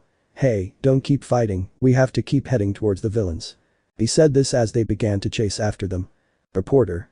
From the looks of it, top 7 heroes Kirishima, top 3 Bakugo, and top 2 Mirio are chasing them, but from afar, I can see top 1 heroine Creati. In this way, the Raven was jumping over the buildings little by little at full speed, eventually overtaking them. Momo. Hey, they're too slow, you have to catch them before they get away. Hiroshima. Then you should at least catch up with them. Villain 1. Damn, with these now we won't be able to escape unless we do something. But that I finished by pressing a button making them go even faster than before. Newscast. It seems that the villains have nitro or something to be able to increase the speed of the truck, at this rate they won't catch them. Villain 3. Now we can get away with it. Villain 2. It's true, I already feel the success. Before they could continue, a wall of purple fire rose up next to some rocks, causing the truck to have no choice but to stop, causing them to see that wall in flames. Villain 4. What's next? In that they saw how a person began to walk out of the fire, coming out of it with a sword in his hand, only to show a look as if he were a demon in front of the eyes of the villains who were beginning to be afraid. Villain 1. What is that? Reporter. It seemed like they were going to escape, but luckily the anti-hero appeared, the first of all the top one known as Zeldresser Izuku Midoriya. In this way, the green-haired man jumped on top of the truck to point his sword at the villains. Izuku. If you want some advice, you scumbags, get out of the van now and you better surrender. In this way the villains began to come out little by little to be able to raise their hands and kneel before him and the rest arrived. Hiroshima. That's not fair, you beat us to it before we could get there. Bakugo. Damn Izuku, don't rush ahead like that in front of everyone, you should wait a little. Izuku. Well, if they don't catch them in time, then they have no choice but to need help. Mirio. Thanks for this anyway, it was nice to get some help from you. At that point the brunette approached him just to give him a kiss. Momo. Honey, you know I'm working and you can't just show up like nothing's happening all the time. Izuku. But still you like me to do it, apart I think we should go because the children are at school. Momo. That's true, could you do me a favor? Hiroshima. From the report of everything. It's okay, just try to look for our children in the same way. Bakugo. But I hate doing other people's reports. Momo. You don't want me to tell your children and wife about that way of being. At that I end up trembling at such a thing. Izuku. Well, let's go, love. In this way he began to leave until in front of a school there was a van and some children got into it. Momo. Well, how did it go, everyone? Inko. The truth is that everything went well for us, Mom, it wasn't anything important, really. Inko, daughter of Izuku and Momo, who has hair like her mother, although apart from being jet black it was green at the tips, she had an attitude like her father and was quite smart like her mother. Meliodas. For me it was pretty good, in fact I really enjoyed learning some things. Meliodas, son of Izuku and Momo, had hair like his father, green at the tips but black on the inside. He was quite cheerful like his mother, although he didn't seem like it. Momo. And how did it go for you? Your parents told us to come pick you up. Natsu. Well, pretty good, it was fun anyway. Natsu is the son of Kirishima and Mina, a girl with normal skin but pink hair like her mother and her eyes, having the same smile as her mother and the same personality as her father. Natsu. I was able to find out that soon we will be doing group work together. I am forming a group with Inko-chan. At that the girl just looked at the happy young man. Inko. I can't do any of that on my own. Natsu. But you heard the teacher, we should do it together. Izuku. Vala. Inko can be a bit negative. Momo. I get it from you and pretty well. Izuku. What about you, Meliodas? Meliodas. Well, I had to form a group with Kasumi. Kasumi, daughter of Bakugo and Kami, a girl who was quite similar to her father, having that ash blonde hair and her aggressive attitude. Kasumi. You better not be just another extra or I swear I'll destroy you. Meliodas. You can rest assured, I'm not planning on being an extra. Izuku. We better go home, they must be waiting for us. In this way they went directly to their house, which was a mansion, where upon entering they met their other children. Momo. Looks like they're back from school. Mahoro. Yes, the art and theater school stopped a bit today because of some villains that went there, but Bakugo was close to finishing them off. Pitsuma. With me, let's say that my shift at the hospital is over, all my patients returned home healthy. Izuku. Yes, but there are others from which a certain UA academy called me because they got into trouble with Class B. Eri. It wasn't my fault they started bothering me. Kota. We didn't even want trouble, but those idiots wanted a fight. At that, the two were grabbed by their ears by Momo who only lifted them up, causing them to start moving in pain. Momo. Thank goodness I told them very clearly not to get into trouble, either of them, we weren't even like that when we were at UA. Eri. In fact, if I remember correctly, Dad escaped from the UA, became an anti-hero, defeated Endeavor like other professionals, did illegal things, and despite everything he still lives in this house with us. Izuku. That's true, now that I remember it, Eri wants to follow in my footsteps by getting into trouble, that's my daughter, you're on the right track. Momo. Shut your mouth, don't try to cheer her up or make things worse. Kota. The director left us alone anyway. Momo. Maybe, but if you're going to follow in your mother's footsteps, you shouldn't do that kind of thing, and I hope you understand that pretty well. Kota. Yes, I understand. Izuku. Wow, Director Nezu, I don't even know how old that old man is anymore, I think I should bring him something to cheer him up a little. At that moment the door was knocked on and Kitsuma opened it, letting the professionals in. Kitsuma. Hello Mr. Bakugo, Kirishima, Mrs. Kami, Mina. At that point, the aforementioned people entered the place. Kami. Wow, even that young man has more class. Bakugo. Don't jump up and say that that kid is actually better than me. Mina. These two remain the same. Kirishima. I'm afraid so, we better go make some food before they start fighting again. Izuku. It's a pleasure to have you at home, I was just thinking the same thing about making food. Kirishima. Then let's go, hey Bakugo, you better come help us. Bakugo. I'm coming now, don't give me orders, you living piece of rock. In this way, the three of them went to the barbecues while the women talked, the children played in the yard, Kitsuma only looked at some medical reports, Mahoro prepared for her theater school, and while Eri trained with Kota until they went to rest. Eri. I'm tired of using the quirk continuously, it's really tiring. Kota. I still don't understand how mom and dad were so strong at our age.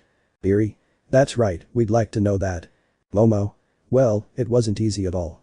We both started training at an early age, unlike you, but it wasn't nice at all. Mina. It's true, we still remember when her mother fought against her father, they ended up destroying part of a forest. Momo. One way or another I had to get my green-haired girl back into my arms no matter what. Kami. Even though you were still hitting him when he was unconscious. Momo. They are small details that don't really matter anymore, now what interests me is being able to have time with my family, it doesn't matter how much I just want to be with them. Mina. Yes, speaking of family, I think you should see that. Saying that, they saw the 10-year-old children playing, each in groups of 2. Inko. I'm not going to play in such a stupid way at all.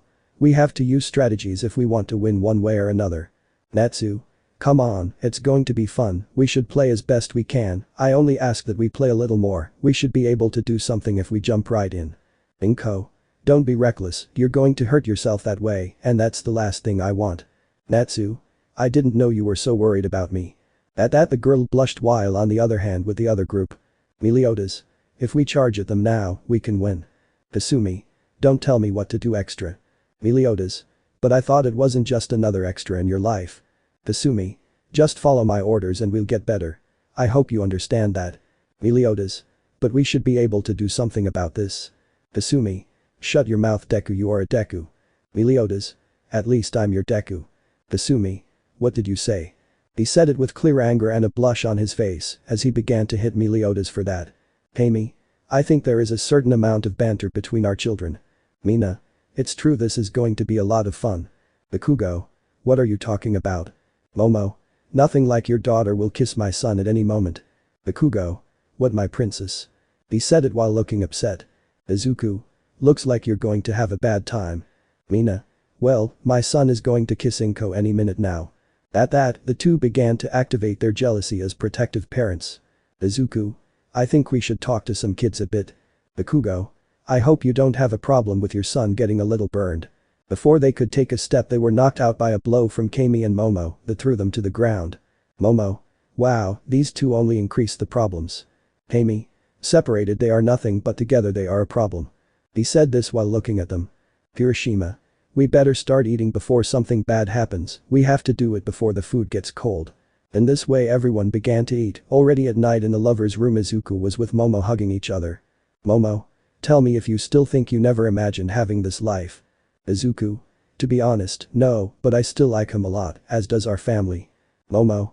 It's good to know that, and another thing is to make a new room for a new member in the family. Izuku. Then another son. Momo. If you want. He said it with a smile while the two lovers kissed. Let me know in the comments below if you guys want the next part. Also check out my other video that has been shown and left. Thank you for watching. If you enjoyed this video please like and share this video. And have a fantastic day. Bye.